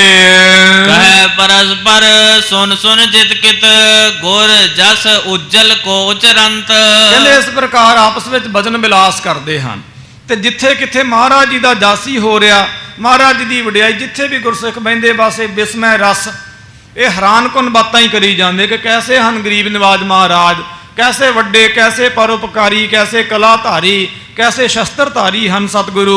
कहो आज है कौन धरातल, साहो संग जो लरन चहंत। आपस ਵਿੱਚ ਇਹ ਲੋਕ ਗੱਲਾਂ ਕਰਦੇ ਨੇ ਕਿ ਧਰਤੀ ਦੇ ਉੱਪਰ ਕੌਣ ਹੈ ਐਸਾ ਕੋਈ ਰਜਵਾੜਾ, ਕੌਣ ਹੈ ਐਸਾ ਕੋਈ ਪਠਾਨ ਤੇ ਮੁਸਲਮਾਨ ਕਬੀਲਾ, ਤੇ ਕੌਣ ਹੋਵੇਗਾ ਕੋਈ ਐਸਾ ਮਹਾਰਾਜਾ ਕਿ ਜੋ ਸਤਿਗੁਰੂ ਜੀ ਮਹਾਰਾਜ ਜੀ ਦੇ ਵਾਂਗ ਬਾਦਸ਼ਾਹ ਸ਼ਾਹਜਹਾਨ ਦੇ ਨਾਲ ਅੜ ਸਕੇ। ਦਾਸ ਅਕਸਰ ਬੇਨਤੀ ਕਰ ਰਿਹਾ ਖਾਲਸਾ ਜੀ, ਇਸ ਕਥਾ ਨੂੰ ਥੋੜਾ ਜਿਹਾ ਗਹਿਰਾਈ ਨਾਲ ਲਓ। ਉਸ ਜ਼ਮਾਨੇ ਵਿੱਚ ਜੋ ਹਿੰਦੁਸਤਾਨ ਦਾ ਬਾਦਸ਼ਾਹ ਹੁੰਦਾ ਸੀ, ਕਰੀਬਨ ਪੂਰੇ ਏਸ਼ੀਆ ਦੇ ਉੱਪਰ ਉਹਦਾ ਰਾਜ ਕਾਇਮ ਹੁੰਦਾ ਸੀ। ਸ਼ਾਹਜਹਾਨ ਦੀ ਜੇ ਤੁਸੀਂ ਇਹਦੀ ਹਿਸਟਰੀ ਪੜ੍ਹੋ, ਇਹਦੇ ਅੰਕੜੇ ਪੜ੍ਹੋ, ਇਤਿਹਾਸ ਵਾਚੋ, ਤਵਾਰੀਖ ਦੇਖੋ ਤੇ ਦਿਮਾਗ ਸੁੰਨ ਮੰਨ ਹੋ ਜਾਂਦਾ। 10,000 ਇਹਦੇ ਕੋਲ ਛੋਟੇ ਵੱਡੇ ਕਿਲੇ ਸਨ ਉਹਨਾਂ ਜ਼ਮਾਨਿਆਂ ਦੇ ਵਿੱਚ, ਔਰ 35,000 ਇਹਦੇ ਕੋਲ ਤੋਪਾਂ ਸਨ ਵੱਡੀਆਂ, ਤੇ 50,000 ਇਹਦੇ ਕੋਲ ਜ਼ਮੂਰੇ ਸਨ, ਉਹ ਛੋਟੀਆਂ ਤੋਪਾਂ ਜੋ ਉੱਠਾਂ ਦੇ ਉੱਪਰ ਲੱਦ ਕੇ ਲਿਜਾਂਦੇ ਹਨ। ਫਿਰ 21 ਜਾਂ 22 ਲੱਖ ਇਹਦੇ ਕੋਲ ਸੈਨਿਕ ਸਨ। ਐਡਾ ਵੱਡਾ ਇਹਦਾ ਲਾਹੂ ਲਸ਼ਕਰ ਸੀ। ਤੇ ਪਿਛੋਕੜ ਜਿਹੜਾ ਇਹਦਾ ਜਾ ਕੇ ਚੰਗੇਜ਼ ਖਾਨ ਦੇ ਨਾਲ, ਮੁਗਲਾਂ ਦੇ ਨਾਲ ਜਾ ਕੇ ਜੁੜਦਾ। ਇਹ ਮੁਗਲ ਜਿਹੜੇ ਸਨ ਇਹ ਮੁਸਲਮਾਨ ਨਹੀਂ ਸਨ। ਮੁਸਲਮਾਨ ਹਿੰਦੁਸਤਾਨ ਵਿੱਚ ਆਏ ਨੇ ਤੇ ਹੌਲੀ ਹੌਲੀ ਇਹਨਾਂ ਦੇ ਵਿਚਾਰ ਜਿਹੜੇ ਸੀ ਉਹ ਹਿੰਦੁਸਤਾਨੀ ਜਿਹੜੇ ਮੁਸਲਮਾਨ ਸਨ ਉਹਨਾਂ ਦੇ ਨਾਲ ਮਿਲ ਗਏ, ਉਹਨਾਂ ਦੇ ਨਾਲ ਇਹਨਾਂ ਦੀ ਸਾਂਝ ਬਣੀ ਰਹੀ, ਕਿਉਂਕਿ ਇਹ ਵੀ ਵਿਦੇਸ਼ੀ ਸਨ ਤੇ ਇਹਨਾਂ ਦੇ ਮਨ ਵਿੱਚ ਹਿੰਦੁਸਤਾਨ ਦੇ ਪ੍ਰਤੀ ਨਫ਼ਰਤ ਸੀ। ਤੇ ਮੁਸਲਮਾਨ ਜੋ ਸਨ ਉਹਨਾਂ ਦੇ ਮਨ ਵਿੱਚ ਵੈਸੇ ਹੀ ਹਿੰਦੂਆਂ ਦੇ ਪ੍ਰਤੀ ਉਹ ਧਾਰਮਿਕ ਖਿਆਲ ਵੱਖਰੇ ਹੋਣੇ ਤੇ ਨਫ਼ਰਤ ਸੀ। ਤੇ ਦੁਸ਼ਮਣ ਦਾ ਦੁਸ਼ਮਣ ਮਿੱਤਰ ਹੋ ਜਾਂਦਾ ਹੈ। ਤਾਂ ਇਸ ਪ੍ਰਕਾਰ ਇਹ ਆਪਸ ਵਿੱਚ ਮਿੱਤਰ ਬਣ ਗਏ ਸਨ। ਫਿਰ ਇਹਨਾਂ ਦੇ ਰਿਸ਼ਤੇ ਨਾਤੇ ਵੀ ਬਹੁਤੇ ਇੱਥੇ ਹੀ ਹੋ ਗਏ। ਤਾਂ ਹੌਲੀ ਹੌਲੀ ਇਹਨਾਂ ਦੀ ਸਾਂਝ ਜਿਹੜੀ ਸੀ ਉਹ ਮੁਸਲਮਾਨਾਂ ਦੇ ਨਾਲ ਬਣ ਗਈ ਸੀ। ਵੈਸੇ ਵੀ ਇੱਕ ਤਰੀਕਾ ਸੀਗਾ ਪੁਰਾਣੇ ਜ਼ਮਾਨਿਆਂ 'ਚ, ਤੁਸੀਂ ਜਾਣ ਕੇ ਹੈਰਾਨ ਹੋਵੋਗੇ, ਦਾਸ ਨੇ ਇਤਿਹਾਸ ਪੜ੍ਹਿਆ ਸੀ, ਜਿਹੜਾ ਚੰਗੇਜ਼ ਖਾਨ ਸੀ ਇਹਦੇ ਜਿਹੜੇ ਕਬੀਲੇ ਦੇ ਲੋਕ ਸਨ ਉਹਨਾਂ ਦੀ ਇੱਕ ਨੀਤੀ ਸੀ। ਨੀਤੀ ਇਹ ਸੀ ਕਿ ਇਹ ਆਪਣੀਆਂ ਜੋ ਔਰਤਾਂ ਹੁੰਦੀਆਂ ਸਨ, ਬੱਚੀਆਂ, ਕਾਕੀਆਂ, ਧੀਆਂ, ਉਹਨਾਂ ਦੇ ਵਿਆਹ ਇਹ ਦੁਸ਼ਮਣ ਰਾਜਿਆਂ ਦੇ ਨਾਲ ਕਰਦਿਆ ਕਰਦੇ ਸਨ। ਦੁਸ਼ਮਣ ਰਾਜਿਆਂ ਦੇ ਨਾਲ ਕਰਦਿਆ ਕਰਦੇ ਸਨ। ਤੇ ਔਰਤ ਜਾਤੀ ਦੀ ਇੱਕ ਤਾਕਤ ਜਾਂ ਇੱਕ ਕਮਜ਼ੋਰੀ ਹੈ, ਦੋਨੋਂ ਸ਼ਬਦ ਤੁਸੀਂ ਵਰਤ ਸਕਦੇ ਹੋ ਕਿ ਔਰਤ ਜਾਤੀ ਜੋ ਮਰਜ਼ੀ ਹੋਵੇ ਉਹ ਹੁੰਦੀ ਆਪਣੇ ਪੇਕਿਆਂ ਦੀ ਹੈ। ਮਾਫ ਕਰਨਾ, ਔਰਤ ਭਾਵੇਂ ਬ੍ਰਹਮ ਗਿਆਨ ਨੂੰ, ਮੋਕਸ਼ ਨੂੰ, ਕਲਿਆਣ ਨੂੰ, ਨਿਰਵਾਣ ਨੂੰ ਵੀ ਕਿਉਂ ਨਾ ਪ੍ਰਾਪਤ ਹੋ ਜੇ, ਉਹਦੇ ਅੰਦਰੋਂ ਪੇਕਿਆਂ ਦਾ ਮੋਹ ਕਦੇ ਨਹੀਂ ਜਾਂਦਾ ਹੈ। ਇਹ ਬਹੁਤ ਵੱਡੀ ਮਨੁੱਖੀ ਮਨ ਦੀ ਸਾਧ ਸੰਗਤ ਜੀ ਸਚਾਈ ਹੈ। ਤੋ ਔਰਤ ਨੂੰ ਤੁਸੀਂ ਜੋ ਮਰਜ਼ੀ ਕਹਿ ਲਓ ਉਹ ਜਰ ਜਾਵੇਗੀ। ਉਹਦੇ ਪੇਕਿਆਂ ਨੂੰ, ਉਹਦੇ ਭਰਾਵਾਂ ਨੂੰ ਨਿੰਦ ਦਿਓ, ਭਾਵੇਂ ਉਹਦੇ ਭਰਾਵਾਂ ਦੇ ਨਾਲ ਲੱਖ ਭੇਦ ਭਾਵ ਹੋਣ, ਖੜੀ ਹੋ ਜਾਂਦੀ ਜੀ ਹਿੱਕ ਤਾਣ ਕੇ ਵੀ ਤੂੰ ਹੋਣਾ ਕੌਣ ਆ ਮੇਰੇ ਪੇਕਿਆਂ ਨੂੰ, ਮੇਰੇ ਭਰਾਵਾਂ ਨੂੰ ਕੁਝ ਕਹਿਣ ਵਾਲਾ। ਇਹ ਚੰਗੇਜ਼ ਖਾਨ ਦੇ ਜਿਹੜੇ ਕਬੀਲੇ ਦੇ ਲੋਕ ਸਨ ਉਹਨਾਂ ਦੀ ਮੈਂ ਹਿਸਟਰੀ ਪੜ੍ਹੀ, ਉਹਨਾਂ ਦੀ ਮੈਂਟੈਲਿਟੀ ਪੜ੍ਹੀ, ਉਹਨਾਂ ਦੇ ਅੰਦਰੂਨੀ ਜੋ ਸਨ ਤੱਥ ਉਹ ਮੈਂ ਪੜ੍ਹੇ ਤੇ ਹੈਰਾਨ ਹੋਇਆ। ਉਹ ਦੁਸ਼ਮਣ ਰਾਜਿਆਂ ਦੇ ਨਾਲ ਸੰਧੀ ਕਰਕੇ ਤੇ ਆਪਣੀਆਂ ਕੁੜੀਆਂ ਦੇ ਉੱਧਰ ਇਹ ਵਿਆਹ ਕਰ ਦਿੰਦੇ ਸਨ। ਫਿਰ ਕੀ ਹੁੰਦਾ ਸੀ, ਮੈਦਾਨੇ ਜੰਗ ਵਿੱਚ ਉਹ ਆਪਣੇ ਜਵਾਈਆਂ ਨੂੰ ਭੇਜਿਆ ਕਰਦੇ ਸਨ, ਉਹਨਾਂ ਨੂੰ ਆਪਣੇ ਵਿੱਚੋਂ ਮਰਜ ਕਰ ਲੈਂਦੇ ਸਨ ਤੇ ਫਿਰ ਮੈਦਾਨੇ ਜੰਗ ਵਿੱਚ ਉਹਨਾਂ ਨੂੰ ਭੇਜਿਆ ਕਰਦੇ ਸਨ। ਜੇ ਜਿੱਤ ਜਾਂਦੇ ਸੀ ਉਹਨਾਂ ਦੇ ਦਾਮਾਦ ਤੇ ਇਹਨਾਂ ਦੀ ਜਿੱਤ, ਕਿਉਂਕਿ ਉਹਨਾਂ ਦੇ ਅਧੀਨ ਸਨ, ਤੇ ਜੇ ਹਾਰ ਜਾਂਦੇ ਸਨ ਤੇ ਦੁਸ਼ਮਣ ਮਰਦਾ ਸੀ। ਤੇ ਫਿਰ ਜਦੋਂ ਉਹ ਮਰ ਜਾਂਦੇ ਸਨ ਫਿਰ ਸੁੱਤੇ ਸਿੱਧੀ ਰਾਜ ਭਾਗ ਤੇ ਇਹਨਾਂ ਦੀਆਂ ਕੁੜੀਆਂ ਬਹਿ ਜਾਂਦੀਆਂ ਸਨ ਤੇ ਉਹਨਾਂ ਨੇ ਬੈਠਣਾ ਸੀ, ਕਿਉਂਕਿ ਚੰਗੇਜ਼ ਖਾਨ ਜਿਹੜਾ ਸੀ ਇਹ ਮਜ਼ਬੂਤ ਸੀਗਾ ਤੇ ਮਜ਼ਬੂਤੀ ਕਰਕੇ ਇਹ ਉਹਨਾਂ ਨੂੰ ਰਾਜ ਭਾਗ ਤੇ ਬਿਠਾ ਦਿਆ ਕਰਦੇ ਸਨ। ਰਾਜ ਭਾਗ ਤੇ ਬੈਠਣ ਕਰਕੇ ਫਿਰ ਅਗਲੇ ਜਿਹੜੀ ਉਹਨਾਂ ਦੀ ਜਨਰੇਸ਼ਨ ਹੁੰਦੀ ਸੀ, ਪੀੜ੍ਹੀ ਹੁੰਦੀ ਸੀ, ਉਹ ਫਿਰ ਰਾਜ ਗੱਦੀ ਤੇ ਬਹਿ ਜਾਂਦੀ ਸੀ। ਹੌਲੀ ਹੌਲੀ ਉਹ ਵੀ ਮੁਗਲਾਂ ਦੇ ਵਿੱਚ ਕਨਵਰਟ ਹੋ ਜਾਂਦੇ ਸੀ। ਸਮਾਂ ਲੱਗਦਾ ਸੀ ਉਹਨਾਂ ਨੂੰ। ਕੌਮਾਂ ਇਵੇਂ ਹੀ ਮਰਦੀਆਂ ਨੇ, ਕੌਮਾਂ ਤੇ ਰਾਜ ਭਾਗ ਜਿਹੜੇ ਨੇ ਇਵੇਂ ਹੀ ਮਰਦੇ ਨੇ ਤੇ ਇਵੇਂ ਹੀ ਬਣਦੇ ਹਨ। ਇਹਨਾਂ ਨੂੰ ਸਮਾਂ ਲੱਗਦਾ ਹੈ। ਇਹਨਾਂ ਦੇ ਮਗਰ ਬੜੀਆਂ ਵੱਡੀਆਂ ਦਹਾਕਿਆਂ ਦੀਆਂ, ਮੈਂ ਸਾਲ ਨਹੀਂ ਕਹੇਗੇ, ਦਹਾਕਿਆਂ ਦੀਆਂ ਨੀਤੀਆਂ ਹੁੰਦੀਆਂ ਨੇ। ਫਿਰ ਜਾ ਕੇ ਕੌਮਾਂ ਜਿਹੜੀਆਂ ਨੇ ਉਹ ਮਰਦੀਆਂ ਨੇ ਤੇ ਕੌਮਾਂ ਜਿਹੜੀਆਂ ਨੇ ਉਹ ਉੱਠਦੀਆਂ ਨੇ। ਇਹ ਇਸ ਤਰ੍ਹਾਂ ਦੀਆਂ ਹਿਸਟਰੀਆਂ ਹੁੰਦੀਆਂ ਨੇ, ਤੁਸੀਂ ਕਿਤੇ ਪੜ੍ਹ ਕੇ ਦੇਖੋਗੇ। ਤੇ ਸਾਡੇ ਨਾਲ ਕੀ ਹੋਇਆ ਹੈ, ਉਹ ਵੀ ਕਿਤੇ ਵਾਜ ਕੇ ਦੇਖ ਲੈਣਾ ਕਦੇ ਸਮਾਂ ਲੱਗੇ ਤੇ। ਤੋ ਇਸ ਪ੍ਰਕਾਰ ਇਹਨਾਂ ਦੀ ਇਹ ਨੀਤੀ ਸੀ। ਸਾਡੇ ਸਮਾਜ ਵਿੱਚ ਇੱਕ ਰਿਵਾਜ ਬਣਿਆ ਹੋਇਆ, ਜਦੋਂ ਦੋ ਪਰਿਵਾਰਾਂ ਦੀ ਆਪਸ ਵਿੱਚ ਨਾ ਬਣੇ, ਸੋ ਖਾਸ ਕਰਕੇ ਕੁੜੀ ਵਾਲੇ ਪਾਸਿਓਂ ਮੁੰਡੇ ਵਾਲੇ ਪਾਸਿਓਂ, ਤੇ ਜਿਹੜੇ ਚੰਗੇ ਲੋਕ ਫੈਸਲਾ ਕਰਾਉਂਦੇ ਨੇ ਉਹ ਜਦੋਂ ਮੁੰਡੇ ਵਾਲੇ ਨੂੰ ਸਮਝਾਉਂਦੇ ਨੇ, ਉਹ ਕਹਿੰਦੇ ਨੇ ਵੀ ਇਹਨਾਂ ਦੀ ਕੁੜੀ ਮਾੜੀ ਹੈ ਜੀ, ਇਸ ਤਰ੍ਹਾਂ ਹੈ ਜੀ, ਉਸ ਤਰ੍ਹਾਂ। ਜਦੋਂ ਇਸ ਤਰ੍ਹਾਂ ਦਾ ਕੋਈ ਝਗੜਾ ਝਮੇਲਾ ਬਣੇ ਤੇ ਸਿਆਣੇ ਬੰਦੇ ਇੱਕ ਉਦਾਹਰਨ ਦਿੰਦੇ ਸੁਣੀਦੇ ਨੇ ਵੀ ਇਹ ਕਿਹੜਾ ਬਲੋਚ ਨੇ, ਇਹ ਕਿਹੜਾ ਬਲੋਚ ਨੇ। ਬਲੋਚ ਇੱਕ ਜਾਤੀ ਸੀ ਜਿਨ੍ਹਾਂ ਦੇ ਨਾਲ ਉਹਨਾਂ ਨੇ ਦੁਸ਼ਮਣੀ ਲੈਣੀ ਹੁੰਦੀ ਸੀ, ਉੱਧਰੋਂ ਆਪਣੀ ਉਹ ਕੁੜੀ ਧੀ ਭੈਣ ਤੋਰ ਦਿਆ ਕਰਦੇ ਸਨ। ਇਸ ਤਰ੍ਹਾਂ ਦੀਆਂ ਭੈੜੇ ਲੋਕਾਂ ਦੀਆਂ ਕੁਟਲ ਨੀਤੀਆਂ ਹੋਇਆ ਕਰਦੀਆਂ ਸਨ। ਬਣਦਾ ਬੁਣਦਾ ਅਖੀਰ ਨੂੰ ਕੁਝ ਵੀ ਨਹੀਂ ਹੁੰਦਾ। ਇਹੋ ਜਿਹੇ ਬੰਦਿਆਂ ਦਾ ਓੜਕ ਨੂੰ ਫਿਰ ਸੱਚ ਦਾ ਹੀ ਨਿਬੇੜਾ ਹੁੰਦਾ। ਕੂੜ ਨੇ ਖੁੱਟੇ ਨਾਨਕਾ ਓੜਕ ਸੱਚ ਰਹੀ। ਅੱਜ ਮੁਗਲਾਂ ਦਾ ਕੀ ਹਸ਼ਰ ਆ? ਕੋਈ ਹਸ਼ਰ ਨਹੀਂ ਹੁੰਦਾ ਹੈ। ਜਿਹੜੇ ਦੂਸਰਿਆਂ ਦੀਆਂ ਕੌਮਾਂ 'ਚ ਘਸਪੈਠ ਕਰਕੇ ਤੇ ਚਾਹੁੰਦੇ ਨੇ ਕਿ ਸਾਡੇ 'ਚ ਮਰਜ ਹੋ ਜਾਣ, ਇੱਦਾਂ ਹੋ ਜੇ, ਇੱਦਾਂ ਹੋ ਜੇ। ਬਣਦਾ ਬੁਣਦਾ ਕੁਝ ਵੀ ਨਹੀਂ ਹੁੰਦਾ। ਹਸ਼ਰ ਫਿਰ ਅਖੀਰ ਨੂੰ ਉੱਥੇ ਕੀ ਗੱਲ ਆ ਜਾਂਦੀ ਹੁੰਦੀ। ਤੋ ਇਸੇ ਪ੍ਰਕਾਰ ਖੈਰ ਇਸ ਵਹਿਣ ਵਿੱਚ ਬਹੁਤਾ ਮੈਂ ਨਾ ਵਹਾਂ। ਤੋ ਇਸੇ ਪ੍ਰਕਾਰ ਇਹ ਜਿਹੜੇ ਸਨ ਚੰਗੇਜ਼ ਖਾਨ ਦੀ ਔਲਾਦ ਸੀ, ਇਹਨਾਂ ਦੇ ਅੱਗੇ ਕੋਈ ਵੀ ਨਹੀਂ ਸੀ ਅੜਦਾ। ਵੱਡੇ ਵੱਡੇ ਰਜਵਾੜੇ, ਮੁਸਲਮਾਨ, ਪਠਾਨ, ਖਾਨਜ਼ਾਦੇ ਸਭ ਇਹਨਾਂ ਨੇ ਮਿੱਟੀ ਵਿੱਚ ਮਿਲਾ ਸੱਟੇ ਸਨ। ਮੈਂ ਬੇਨਤੀ ਕਰ ਰਿਹਾ ਸੀ ਇਹਨਾਂ ਜੰਗਾਂ ਨੂੰ ਖਾਲਸਾ ਜੀ ਹਲਕੇ ਵਿੱਚ ਨਾ ਲਓ। ਇੱਥੋਂ ਮੈਂ ਗੱਲ ਸ਼ੁਰੂ ਕੀਤੀ ਸੀ। ਇਹ ਬਹੁਤ ਵੱਡੇ ਇਹਦੇ ਅੰਕੜੇ ਨੇ। ਸ਼ਾਹਜਹਾਨ ਦੇ 22 ਲੱਖ ਦੇ ਕੁੱਲ ਸੈਨਿਕ ਸੀ। ਏਸ਼ੀਆ ਦਾ ਬਾਦਸ਼ਾਹ ਸੀ ਕਰੀਬਨ। ਬਹੁਤ ਵਿਦੇਸ਼ ਜਿਹੜੇ ਸਨ ਇਹਦੇ ਅਧੀਨਗੀ ਵਿੱਚ ਆਉਂਦੇ ਸਨ। ਐਡਾ ਵੱਡਾ ਇਹਦਾ ਲਾਹੂ ਲਸ਼ਕਰ ਸੀ। ਮਹਾਰਾਜ ਨੇ ਖਪਾ ਮਾਰਿਆ ਸੀਗਾ। ਤੇ ਅੱਜ ਦੀ ਕਥਾ ਵਿੱਚ ਅੱਗੇ ਆਵੇਗਾ, ਅਜੇ ਮਹਾਰਾਜ ਕੋਈ ਚਲੇ ਨਹੀਂ ਗਏ ਹਨ ਇੱਥੋਂ, ਅਜੇ ਉਡੀਕ ਕਰਦੇ ਨੇ ਕਿ ਸ਼ਾਇਦ ਇਹਨਾਂ ਦੀ ਫੌਜ ਚੜ੍ਹ ਕੇ ਆਵੇਗੀ। ਤੋ ਇਸੇ ਪ੍ਰਕਾਰ ਇਹ ਸਮਝਾਉਂਦੇ ਹਨ ਵਜ਼ੀਰ ਖਾਨ ਇਤਿਆਦਕ ਕਿ ਮਹਾਰਾਜ ਜਿਸ ਹਿੰਦੁਸਤਾਨ ਦੇ ਬਾਦਸ਼ਾਹ ਦੇ ਨਾਲ ਕੋਈ ਅੜ ਨਹੀਂ ਸਕਿਆ, ਸਤਿਗੁਰੂ ਜੀ ਮਹਾਰਾਜ ਜੀ ਨੇ ਜੰਗ ਯੁੱਧ ਕੀਤਾ।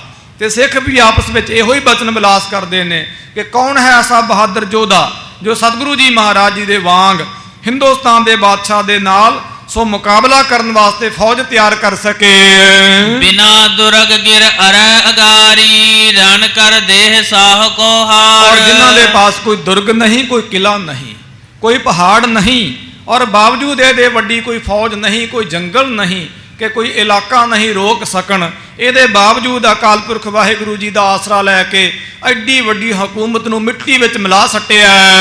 ਸਕਲ ਦੇਸ਼ ਪਤ ਲਾਖੋ ਲਸਕਰ, ਬਿਨ ਗੁਰ ਕਰੈ ਕੌਣ ਅਸਕਾਰ। ਔਰ ਕਿਹਾ ਕਿ ਜਿਨ੍ਹਾਂ ਦੇ ਕੋਲ ਸਾਰੇ ਦੇਸ਼ ਵਿਦੇਸ਼ ਹਨ, ਲੱਖਾਂ ਦੀ ਗਿਣਤੀ ਵਿੱਚ ਜਿਨ੍ਹਾਂ ਦੇ ਪਾਸ ਲਸ਼ਕਰ ਹੈ, ਕੌਣ ਹੈ ਐਸਾ ਬਹਾਦਰ ਜੋ ਉਸ ਬਾਦਸ਼ਾਹ ਦੇ ਨਾਲ ਅੜ ਸਕੇ ਸਿਵਾਏ ਸਤਿਗੁਰੂ ਜੀ ਮਹਾਰਾਜ ਜੀ ਤੋਂ। ਅਦਿਕ ਤੁਰੰਗ ਸੰਗਰਾਮ ਖਪਾਏ, ਜਹਾਂ ਕਹਾਂ ਤੁਰਕਾਨੀ ਪੁਕਾਰ। ਔਰ ਕਿਹਾ ਕਿ ਜਿੱਥੇ ਕਿੱਥੇ ਸਤਿਗੁਰੂ ਜੀ ਮਹਾਰਾਜ ਜੀ ਦਾ ਪ੍ਰਤਾਪ ਹੋ ਰਿਹਾ ਤੇ ਜੋ ਤੁਰਕਣੀਆਂ ਔਰਤਾਂ ਹਨ, ਮੁਸਲਮਾਨ ਬੀਬੀਆਂ ਹਨ, ਦੁਹੱਥੜੇ ਮਾਰ ਮਾਰ ਕੇ ਰੋਂਦੀਆਂ ਨੇ ਕਿ ਸਾਡੇ ਸੁਹਾਗ ਭਾਗ ਲੁੱਟ ਗਏ ਨੇ, ਪੁੱਤ ਮਰ ਗਏ ਨੇ, ਸਾਡਾ ਅੱਗਾ ਪਿੱਛਾ ਨਾਮੋ ਨਿਸ਼ਾਨ ਖੁਦਾ ਖੋਜ ਮਿਟ ਗਿਆ।